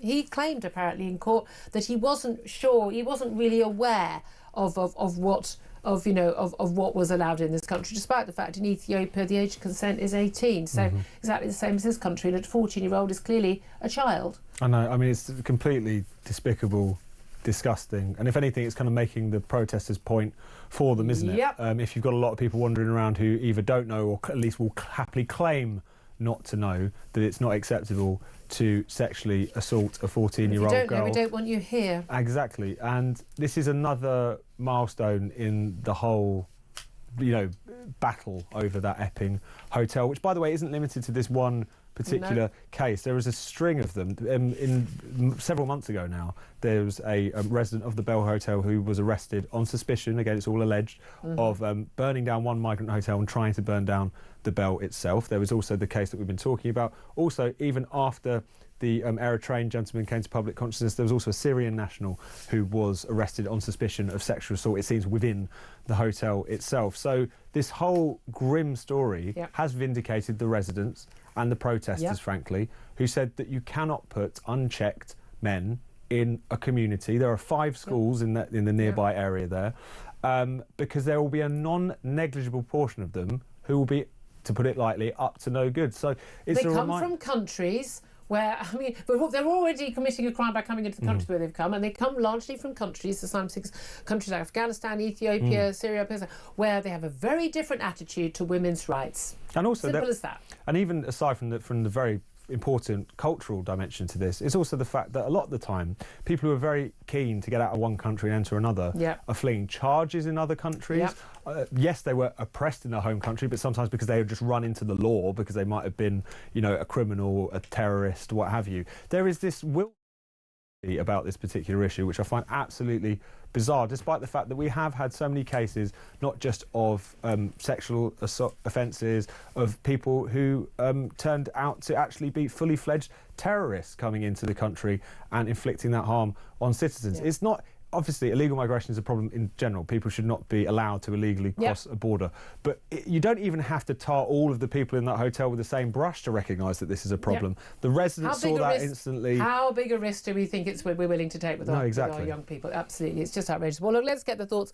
I'd love to hear your thoughts as well, by the way. Give us a call on 0344 499 1000 reaction. Of course, when these cases, when they're sub judice, before people are found guilty, but then we were waiting, of course, for this sentencing, 12 months Chelmsford Magistrates Court. It won't be 12 months. We all know that. It'll be out in a matter of weeks. That's the reality. Just a few months for this crime. I'd love to hear your thoughts on that. 0344 499 1000. Don't forget, also expecting your calls about Nigel Farage's pledge to ban foreign nationals from claiming benefits, scrapping that right after 5 years or even 10 years to indefinite leave to remain, saying you have to apply for permanent residency rights every 5 years. You don't just get, it doesn't, you know, based on your income, your language skills, and whether you've had committed any criminal acts, etc. That's if Reform wins the next election. Your reaction to that? Give us a call. 0344 499 1000. You can text us on 87222. Get in touch with us at Talk TV. Calls are charged at the national rate. Text cost £1. Standard network rate message. Let's go to Conservative peer Lord McKinley now. His former MP, of course, is Craig McKinley, who joins us. A very good afternoon to you, Craig. Yeah, good to be back on with you, Julia. Yeah, what a week! What a week! Well, can we start with this sentencing of this Epping hotel resident, a migrant, entered the country illegally in this country from added days, committed 2 sexual assaults, one on a woman, one on a 14-year-old girl.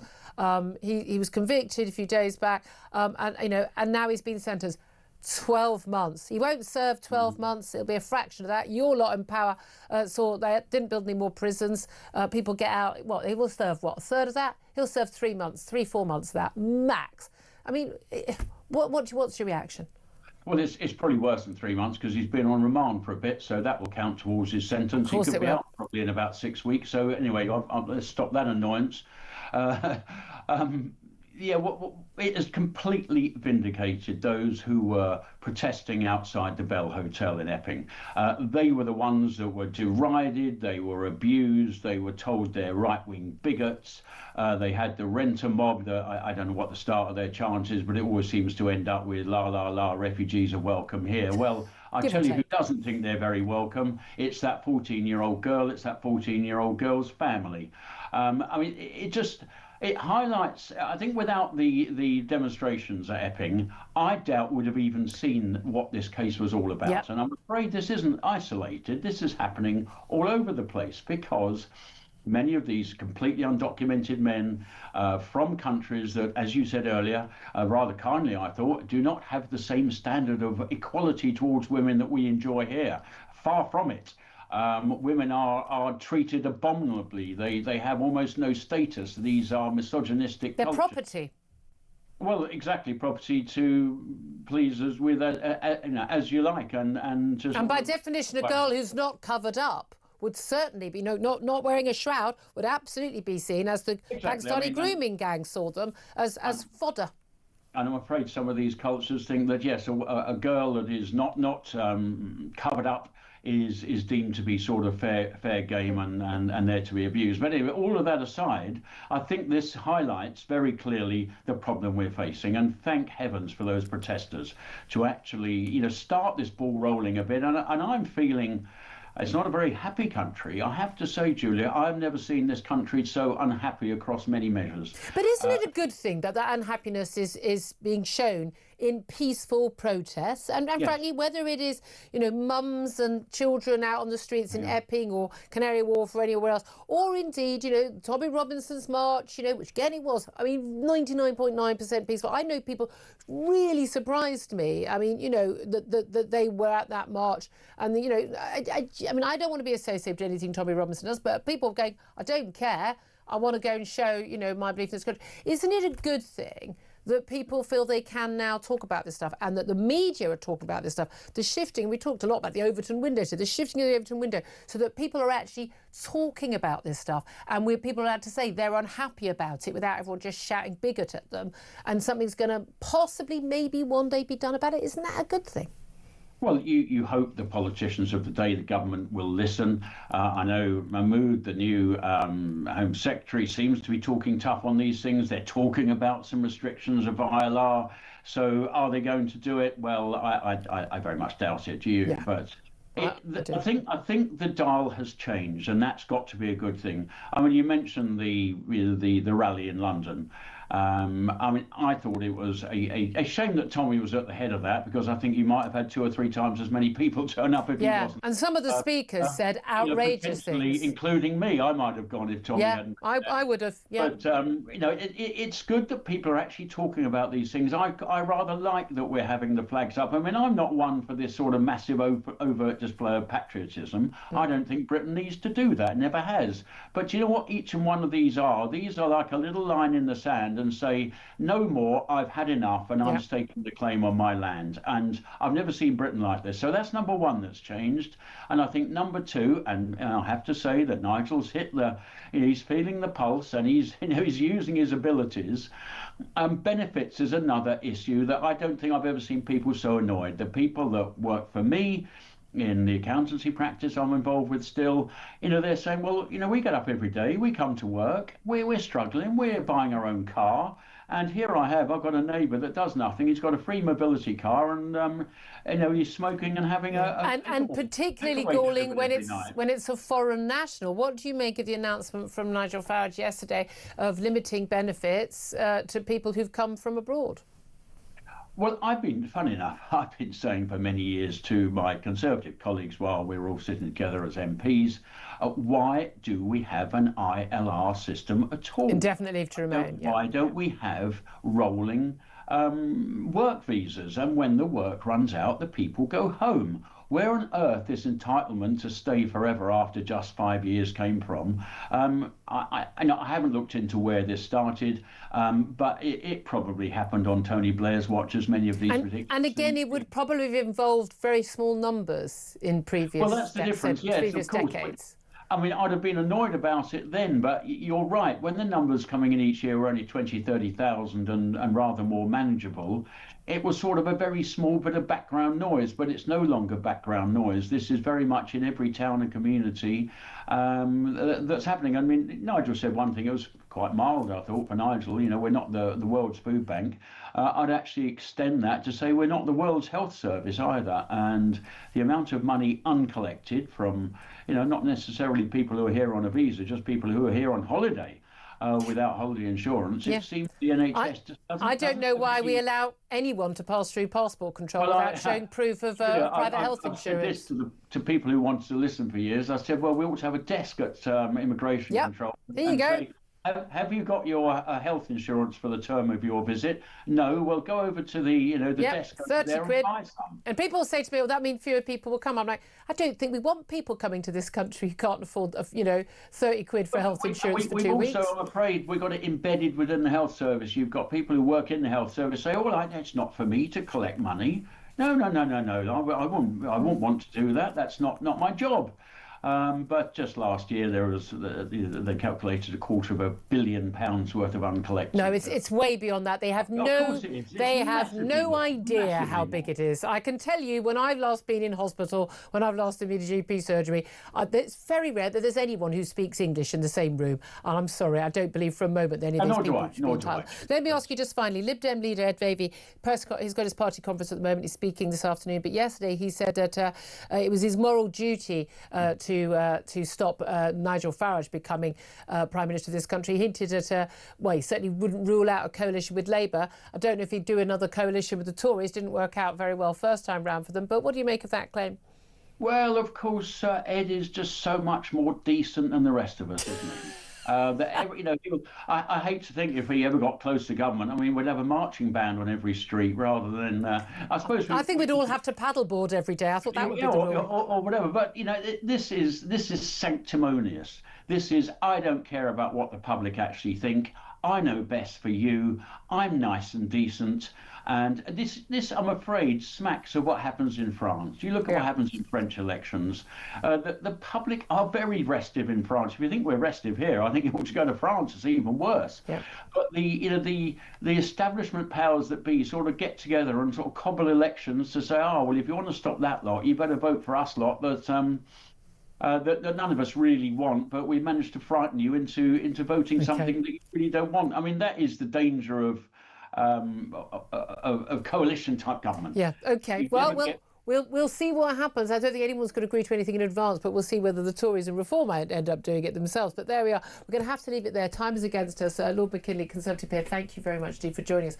I want to speak right now to someone in relation to that Epping Hotel. We're saying Epping Hotel resident is the headline of the BBC. No, so illegal migrant being put up at taxpayers' expense at the Bell Hotel in Epping. Hadish Kabuta, sorry, he's from Ethiopia. He has been convicted. We found, at the beginning of this month, convicted and found guilty of sexually assaulting both a 14-year-old girl and a woman. He's now been sentenced to 12 months behind bars. I mean, whoopity-doo-dah, we'd be lucky if he serves even a few weeks there. But let's talk to Karen McIver. She's a local resident and branch secretary of the Epping Forest Reform UK party and has attended many of those marches, those protests that many, particularly mums, began in the wake of that case and that arrest of that illegal migrant. Karen, first of all, do you welcome, well, not just the verdict, which we had a few weeks ago, but the sentencing today? Hi, good afternoon, Julia. Thank you very much for having me on. Thank you for joining us. I'm exasperated, Julia. What a disgrace to give such a ridiculous sentence. I mean, the guy's come here illegally. He's been convicted of a vile assault. And, my thoughts are with the family, the young lady and the other lady. We have been peacefully protesting as a community for the past 3 months, peacefully being the big word we use here.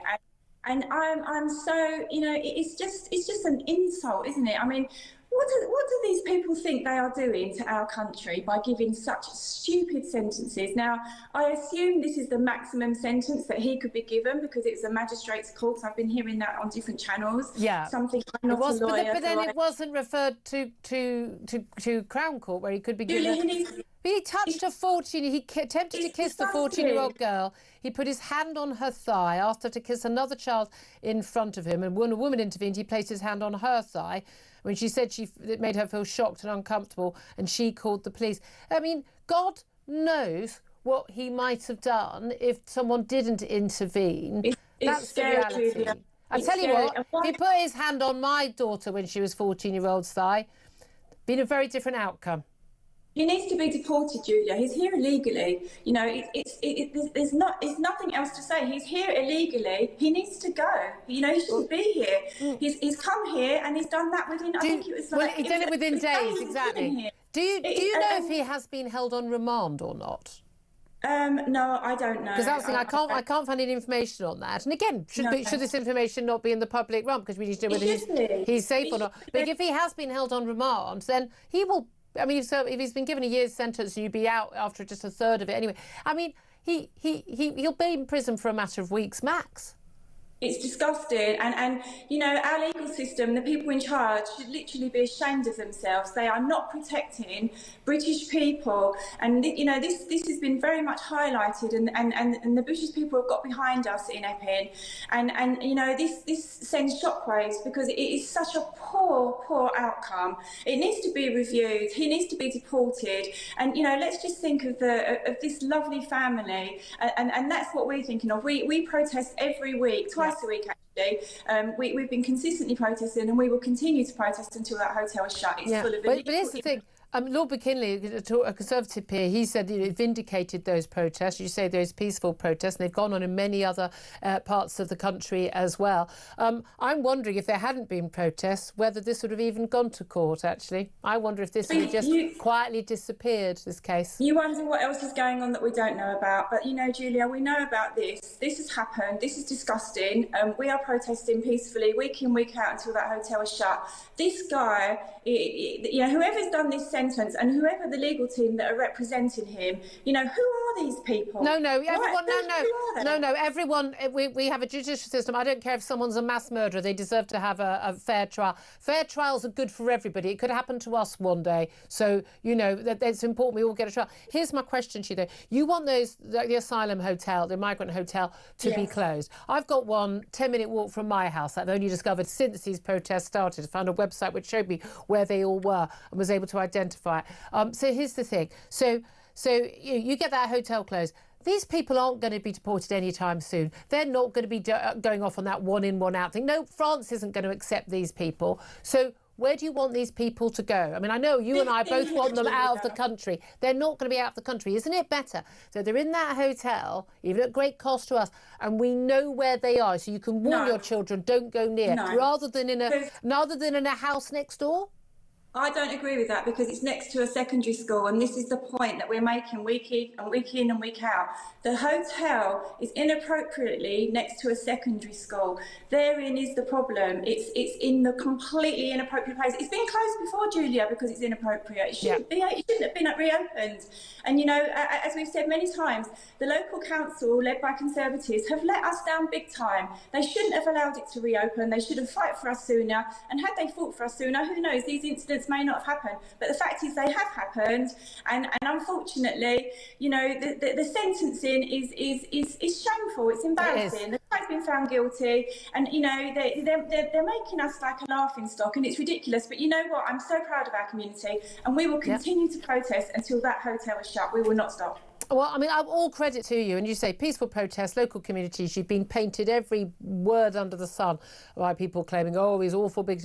You've been proved right. You've absolutely been vindicated. I completely understand, and all power to you. Thank you very much indeed for joining us. Karen McIver, she's a local resident of near the Bell Hotel, and she's also branch secretary of Epping Forest Reform UK Party. Tom Slater, your reaction to that? Well, it's just a reminder, isn't it, about the fact that the hotels have become a signal problem. Yep. But at the same time, unless you've got a credible plan to house the people you need to process and to deport those who have no right to be here. They're not. They're just going to be. The government just moved around. The Tory government last Tory and the Labour government now want to just move them into local housing, rubbish little bedsits. They want to move them. I don't care what quality accommodation they get, because there are plenty of British people living in worse. But so that we don't know. So we don't notice them, and there won't be protests outside. I think that would be a bigger risk, and it will allow them to hide the problem more. There's an argument where when they're in hotels, we know where these people are. And I'm not saying that all these people are a risk to children, but we don't know, and that's the clue. Love to hear your thoughts on that, your reaction. Give us a call. 03444 499 1000 is the number to get in touch. All credit to people like Karen McIver and others, and we've spoken to many others who've been involved in those protests. Peaceful protests saying no. And again, I don't think we know anything about this case. I don't think this case would have even come to court. Most of these cases don't ever come to court. They'd have just, it was just touching the thigh. What would he have done if there hadn't been someone who intervened? A child, a 14-year-old child, for goodness sake. Just going to bring you some very sad breaking news that we've just had. The legendary cricket umpire Dickie Bird has died at the age of 92. Of course, proud Yorkshireman, the county where he was born, for whom he played, announced, they say, with profound sadness that he had died peacefully at home. Of course, first-class career cricketer, but I think many of us, our age group, will perhaps know more from his working as a cricket umpire, but a lovely, lovely character. Very sorry to hear that news. 12:26 is the time. This is Talk.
the number of foreign nationals on universal credit is estimated to be about 1.3 million people, right? Yeah. That's not a small amount of people at all. Right. And that's actually increased by 40% just over the last 3 years. And if you look at the overall cost of it, not just with universal credit, but with other benefits as well, if there is a foreign-born national inside just one household, that's costing taxpayers upwards of £1 billion a month, which is like £12 billion a year, which is more than enough to take a penny off income tax.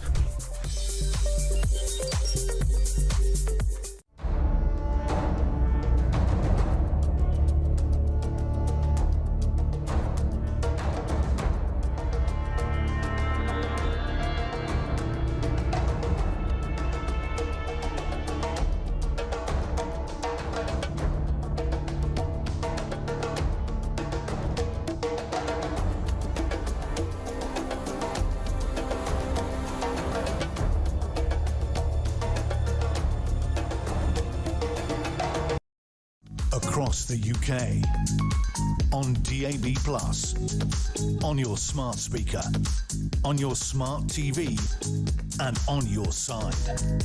This is Talk.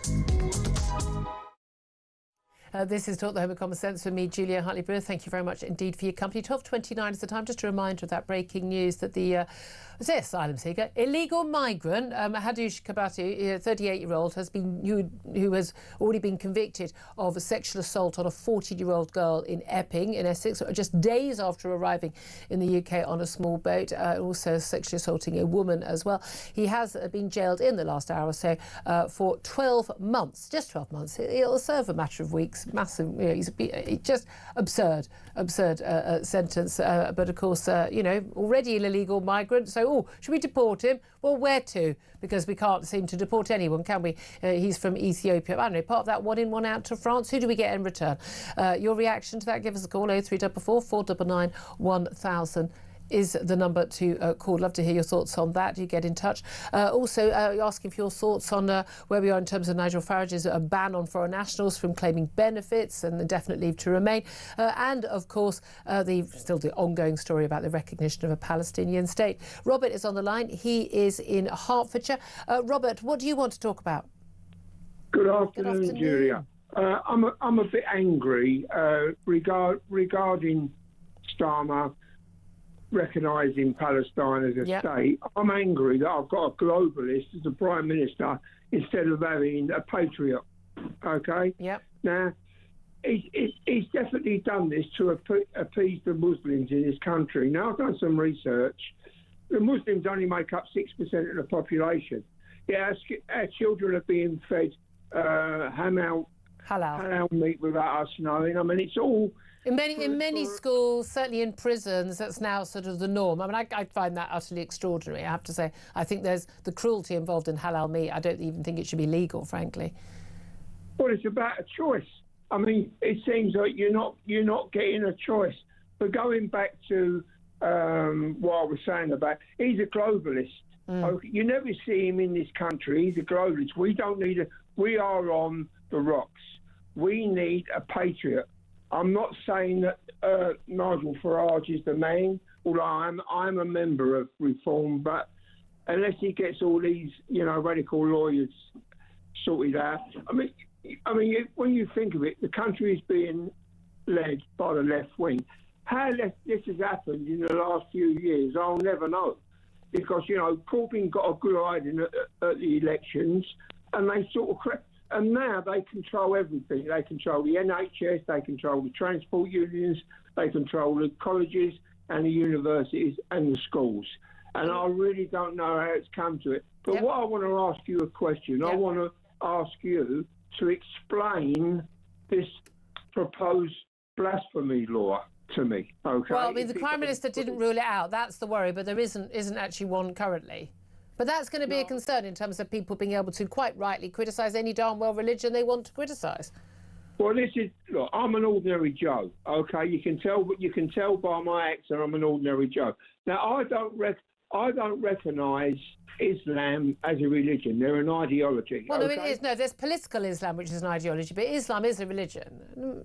Yeah, okay, I'm talking about the political one. Yeah. So they're obviously the ones who are going to enforce this, the same as they're enforcing the Sharia law. Okay. You know, but look, I'm going to have to leave there because I've got to get to another call before I get to a break. But look, I mean, I think the main thing is that people should be allowed to criticise any religion of any sort, any beliefs in any religion and any institution. That's part of democracy. It's part of free speech, and it's how we have the society we have today. And any limit on that is definitely bad news for all of us. But Robert, thank you very much for that call. Let's go to Brian. He's in Wigan, and Brian, you want to comment on that sentencing of the illegal migrant who's been convicted of sexually assaulting a 14-year-old girl and a woman in Epping. Yeah, good afternoon, Julia. First of all, my sympathy for Dickie Bird and his family. He won't recognise Yorkshire. He's old Yorkshire nowadays. Yeah. However, I was driving along when I heard the news and I actually swore at the radio. Yep. I said, I do that quite a lot. You know, it's a good job he didn't do free speech and go on Twitter and do so. He would have got more. How disgusting is this sentence? What is our justice system coming to? It's an absolute joke. And this is, forget all this human rights thing. He cannot say, well, I'm gay, so you can't send me back. No, deport straight away to Eritrea, where he's from. Now, he's from Ethiopia. I tell you what, I bet you anything, he'll be able to claim that he'll face persecution because of this criminal conviction in Ethiopia, and he'll use that as a way of staying here. And a tribunal judge will go, oh, you're quite right, under your human rights, we'll have to keep you here. I bet you anything that's what happens. Well, then that's a problem, Julia. It's getting to the stage now where people are said enough's enough. But then again, we get cold far right. You know, and it's normal people who say, no, this is crazy. And let's not import people into the country who think that sexually assaulting a 14-year-old girl is okay. No, it's just unbelievable. And, you know, what would have happened if it had been a British person who had done that? What sentence would he have got? No, I think the sentence would be around the same. The main thing is we don't sentence people to long. Most people who commit these sort of crimes don't get actually charged anyway. They rarely, these things get pleaded down, and they're getting. Look, we see the grooming gangs, the ones that like brutally gang raped girls again and again and again for years, and they're getting like 14 years. They should come out in a box, mate. It's as simple as that. I'm going to have to leave it there, Brian. Thank you very much indeed for that. Just a breaking news, the Prince and Princess of Wales are visiting Southport today. We've got that Southport inquiry with some extraordinary revelations coming out about what happened in Southport. I'm sure we'll come to that in another show this week. Right now, we're going to take a break. We're going to find out whether or not Donald Trump was right in telling women, only kinds who can get pregnant, women who are pregnant, whether or not they should or should not take Tylenol, paracetamol, as we know here. Is there a link between paracetamol and autism in your child?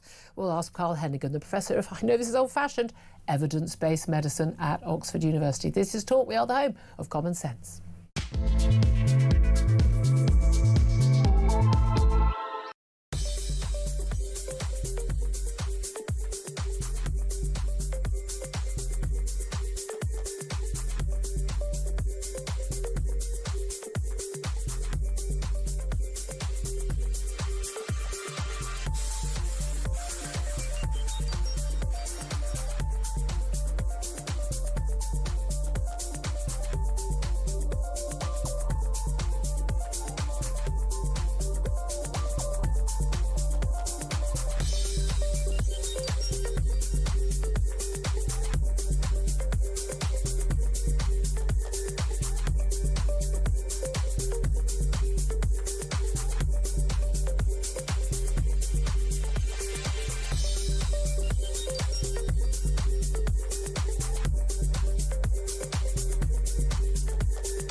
across the UK, on DAB+, on your smart speaker, on your smart TV, and on your side. This is Talk. Good afternoon, welcome back to the show. 12:38 is the time. I'm Julia Hartley-Brewer. Tom Slater's also still here. Let's talk about Tylenol and Trump and autism. Of course, we know Tylenol as paracetamol here in this country. Tom Slater, in fact, pretty much everywhere around the world. But Donald Trump yesterday, alongside Robert F. Kennedy Jr., his health secretary, his health minister, basically advised pregnant women in America not to use the pain reliever Tylenol, i.e. paracetamol, when they were pregnant because of a risk of autism. What do you make of him saying that? This is from the man, by the way, who also told people to maybe drink disinfectant like bleach to deal with, to cure them from COVID. No, absolutely. I mean, it seems, I'm not going to claim to be an expert. I know you'll be speaking to one of those shortly, but it seems from a kind of cursory reading that this is something which isn't borne out by the available mainstream evidence. It's something which there was a big study, a Stockholm-based study a few years ago, which seems to have demonstrated that there is no clear link. And so you have to ask the question as to, is there an alternative set of data that we're not being told about? How did they come to this conclusion? Or is this what I think many will suspect it is that the White House, given some of Donald Trump's slightly questionable previous comments surrounding public health, but maybe more specifically RFK Jr., who is very much vaccine sceptical, is putting it a bit lightly. Yeah. And we're not just talking about COVID vaccines here, we're talking about MMR, that whole disproven debacle, and also all kinds of other, frankly, kind of quite strange theories, not just about health, but about the world and how it works. So it's one of those things where it's a reminder that because faith in the medical and pharmaceutical establishment has been so shattered in recent years, and understandably so with the experience of COVID, so many lies told and so on, that people are more and more willing to believe things, which in this case doesn't seem to be true. And that's the worry, isn't it? Well, look, let's talk about this with someone who's, again, it's an original idea, but as a professor of evidence-based medicine at the University of Oxford, you know him well, of course. Carl Hennigan joins us now. A very good afternoon to you. Good afternoon, Julia. Thank you for joining us. I mean, look, I remember when I was pregnant, everyone gives you plenty of advice, don't they? But paracetamol was pretty much the only thing you were allowed to take, and only when desperately needed and only in very small doses. And we were told that was pretty much the only medicine that we were told was safe for your unborn child. Now we're being told by, President of the United States, that the man who runs his health department, that it's not safe and it could cause autism in your unborn child. Is there any evidence for that? So to say also, the US FDA has announced an introduction of a new warning label for the drug paracetamol, citing... That's the Federal Drug Administration, Food and Drug Administration. US FDA, they're regulated. But look, this is a great moment to think about the actual evidence. So they reference several large cohort studies, including one called the Nurses' Health Study and the Boston Birth Cohort. First thing is to realise they were published in 2019. So now we're 6 years later, you're like, why is this message coming now? They were both included then in a 2022 systematic review of all the studies, 13 that found a small but weak association in terms of the relationship of paracetamol to things like autism and neurodevelopmental delays. But they also said most of these studies have weaknesses in their design and contain confounders. So they use the word may. So what does that mean in English? Well, listen, let me tell you, what it means is we need better, higher quality studies, and that's what exactly happened. In 2024, there was a Swedish study of 2.5 million children published in JAMA that said, we find no association. And one of things they did is do what's called a family sibling analysis. So they looked in the same families and if you use paracetamol in some and in not, then we can compare the two and get rid of any family genetics or environmental factors. And it completely disappeared with that analysis. And even if there had been an association, as you say, sort of correlation. So, well, I did take paracetamol on this child as autistic, and that child, I didn't have paracetamol when I was pregnant, and that child isn't. But again, correlation or association isn't causation, as in this happened as a result of this. Yes, so what you're saying is I can associate paracetamol in a very small, remembering where they found it was in those exposures where people were taking much higher doses. Yeah. Much longer term use. So the question is, what's wrong with these people already? And that is a potential confounder that rules out causation. That's interesting, So the big issue here, nothing has changed in the evidence base, yet what's happened here is this has been the politicization of science and evidence.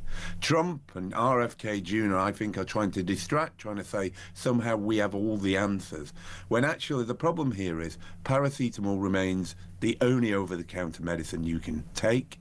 The problem in the US is going to be huge because many doctors are going to stop prescribing it. Yeah, but the worry here is, of course, I mean, you think, well, it's paracetamol, you just take it if you've got a bit of a headache, maybe a bit of a hangover or something, but actually we're talking about one of the few drugs women can safely take, not with a risk to their child, for, say, if they have a fever, but actually there could be risks if they don't take that, or if they take an alternative medication that could be more risky in terms of the damage to their child as well. So again, it's playing the odds.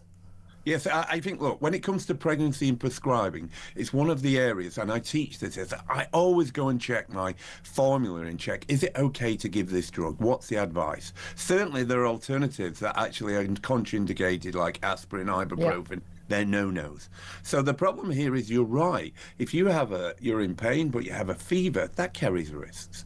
So I think this is I just can't work out what they think they're trying to achieve. Well, no, indeed. And that's the thing. And it does seem to be very worrying. Wes Streeting, the health secretary here, has basically said, I mean, quite blatantly, he said, I trust doctors over President Trump, frankly, on this. He urged the public to pay no attention to Donald Trump.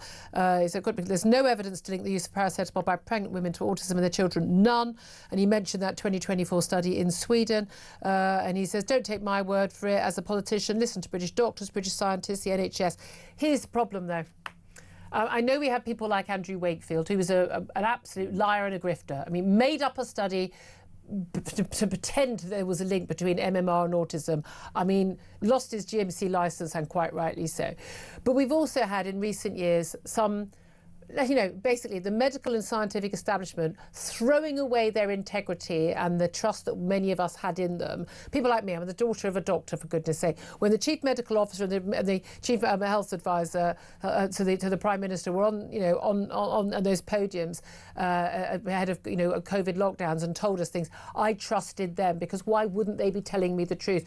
Now, they changed their tune an awful lot over the period of COVID and lockdowns. We know for a fact that when we were told things like, you know, you should have the vaccine because it will prevent spread. No evidence for that whatsoever. You should wear masks. It will prevent you catching the disease or you giving disease to other people. No evidence for that at all. You know, I've spoken about that many, many times. That children and young people should have COVID jabs. No evidence for that in terms of the, you know, the benefit and the risk. The risk of death, the actual risk of COVID to the general population. They were very dishonest about that as well. Well after knowing where the risks were, which were largely those with health comorbidities, very, very obese, or largely people over the age of 80, let's be honest. Now, I've lost all trust in the medical and scientific establishment as a result of that, because I don't know whether it's Big Pharma talking, whether people are covering their backsides. You and I have spoken about the fat jabs, and they say they're all safe. There's a few, you know, few unpleasant side effects, but otherwise they're safe. I don't believe for a moment that they're safe. I don't believe for a moment we won't have a massive problem with future problems, because I don't trust a single word Big Pharma says, or a lot of the medical establishment anymore. They threw that away for whatever reason, and that's why we're in the mess we're in now, that people don't trust scientists and medics anymore.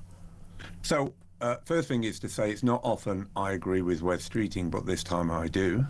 And then second is to say it seems to be often I agree with you, Julia, and this time I do. And in doing so, I think the last time I think we were here were about the mid-90s, when people realised there was a crisis in healthcare and people were using opinions, politicisation, and using all sorts of treatments that were detrimental to people's health. I find ourselves 30 years on and we've come back full cycle. Yeah. Competing interests, ideology, just round the corner is the next game changer, a magic bullet, and actually there's a crisis here. Now, I think what needs to happen is we should have an independent investigation to a really complex problem, is autism and ADHD.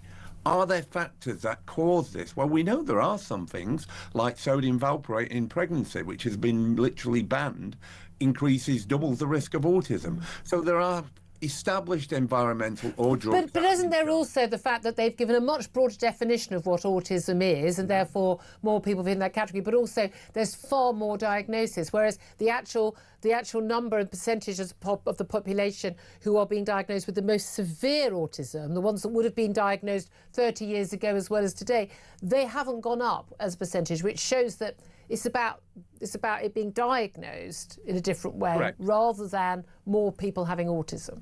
So that would form part of this independent investigation, the spectrum of disorders. We've seen this in mental health, where it's an indication creep. You can treat more people.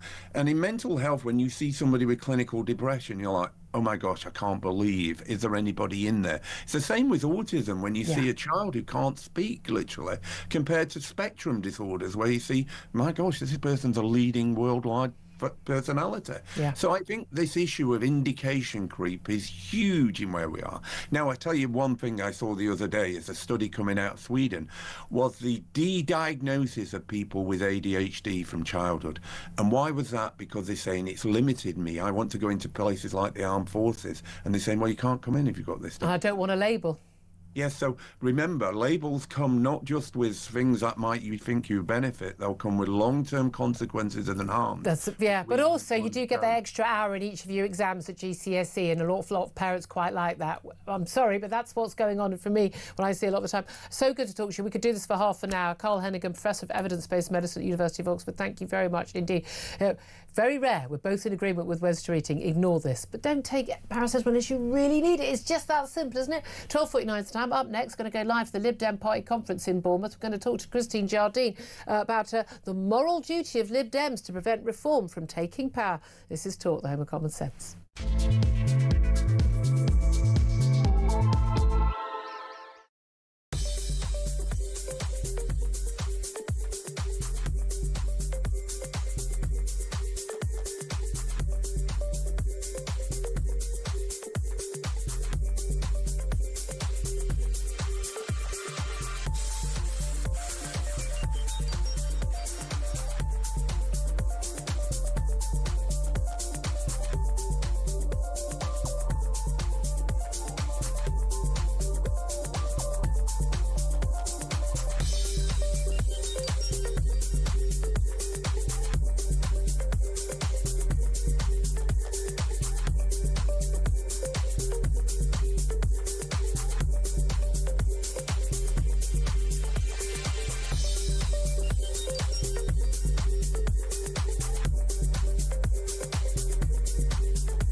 Taking all those gifts from Lord Ali, of course, and then we've seen scandal after scandal, as you say, even recently Angela Rayner, which we exposed her wrongdoing, Peter Mandelson with his Epstein relationship, and now we're seeing this donation scandal, and it is a scandal. You cannot take donations from sources without declaring them to the Electoral Commission and then to the parliamentary authorities. This is wrong. It is clear what has happened. It needs to be investigated, and if found guilty, sanctions imposed. DAB Plus on your smart speaker, on your smart TV, and on your side. This is Talk. Good afternoon. Welcome back to the show. 12:53 is the time. This is Talk the Home of Common Sense. Big events today. No, not at the UN. In Bournemouth at the Liberal Democrat Party conference, where Ed Davey, the Lib Dem leader, will be giving his keynote speech. We're joined now by Lib Dem MP Christine Jardine to talk about that. A very, very good afternoon to you, Christine.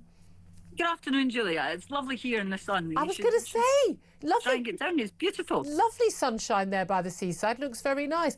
I must ask you, first of all, about Ed Davey in an interview he did yesterday where he insisted that basically he had a moral duty as a Liberal Democrat to prevent Nigel Farage and Reform from taking power, refusing to rule out the possibility of a post-election coalition with Labour to keep Nigel Farage out of number 10. Do you agree it's a moral duty? I think all politicians have a moral duty to stand up for the public, to stand up for the rights and the principles in which they were elected. So, yes, I have a moral duty to stand up for the principles that the people of Edinburgh West elected me to do. As for coalitions after the next election, we're talking about 4 years away. I mean, that's a long time. And, you know, at the moment, we should be talking about the problems that the country faces now.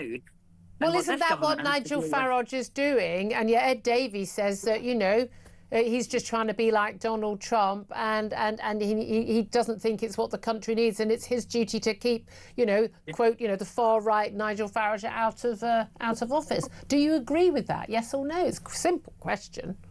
Of course I agree with Ed that we do not want to see a government in this country which goes down the same route as Donald Trump is going in America. And if that's Nigel Farage, then no. And what are the policies you most object to? I have a duty to stand up for the rights that I spoke about when I was elected, the principles I was elected on. And, you know, I, of course, agree with Ed that it is our moral duty to stand up for them. And if we think that Nigel Farage, or anyone else for that matter, is taking or aiming to take the country down the wrong route, then yes, we have a moral obligation to stand up to them. And do you, so you have an issue with, for instance, the announcement yesterday about limiting benefits for foreign migrants and arrivals, and indeed their right to claim an indefinite leave to remain? Do I have an issue with that policy? Yes, I do. What I think we need to do is we need to remember that there are a lot of people who have come to this country and who will come to this country and bring the skills that we need to fill the employment gaps that we have to keep our NHS running. Why do we need to do that? Why don't we just train up Brits to do the jobs? We have tried that and we are trying that. No, we have limit. No, to this day we have a limit on the number of people who can train as nurses and doctors. Well, yes, but what we have to do is that's why we need to import people. Yeah, if I could, we have to fill that, and we are having a problem filling it from people in this country. Yes, of course, we want to encourage as many people as we can into that profession. But think about where we would have been during COVID if we had said to all the people who work in our NHS, who don't have indefinite leave to remain or who are working towards it, you have to go. Think about all the thousands of pounds that people spend working to stay in this country, paying national insurance. No, but that's not what the policy is. That's not the policy, Christine. And providing. Christine, that's not the policy. It's not a mass deportation. It's people having to reapply, and on the basis of what their contribution is financially and et cetera, they'd be allowed to stay. So surely, if someone is working here in a useful job and we need them, they'll be allowed to stay. So what's the issue? Well, Nigel Farage needs to make that absolutely clear, because that's not what came across from what he said yesterday. And if he is saying that people can reapply to stay here, that is also going to cost them money. He's discouraging people from coming here with essential skills. But what he needs to do, first of all, is be absolutely clear with the British public what he means in detail, and not just give us these sweeping statements that you can interpret any way you like. Well, I mean, what are we hearing from you guys? I mean, one of the most detailed things you're saying is things like, you know, we need to invite cancer specialists or researchers from America to come over here. That's, I mean, yes, OK, that'd be great, but that's not really going to change how Britain works, is it? It's not going to improve the country that much. If there are cancer specialists in America who are finding that the circumstances there at the moment, that the research capabilities are being undermined, that they are being undermined, and we can offer them circumstances, conditions, and environment in which they can help cancer patients in this country and across the world, Why would that not be the right thing to do? But is that one of the biggest policy issues that British people are caring about right now? Aren't they worried about actually the state of the economy? Aren't they worried about you know, the state waiting for the NHS, waiting for housing, you know, and migrants and crime? Isn't that what they're worried about?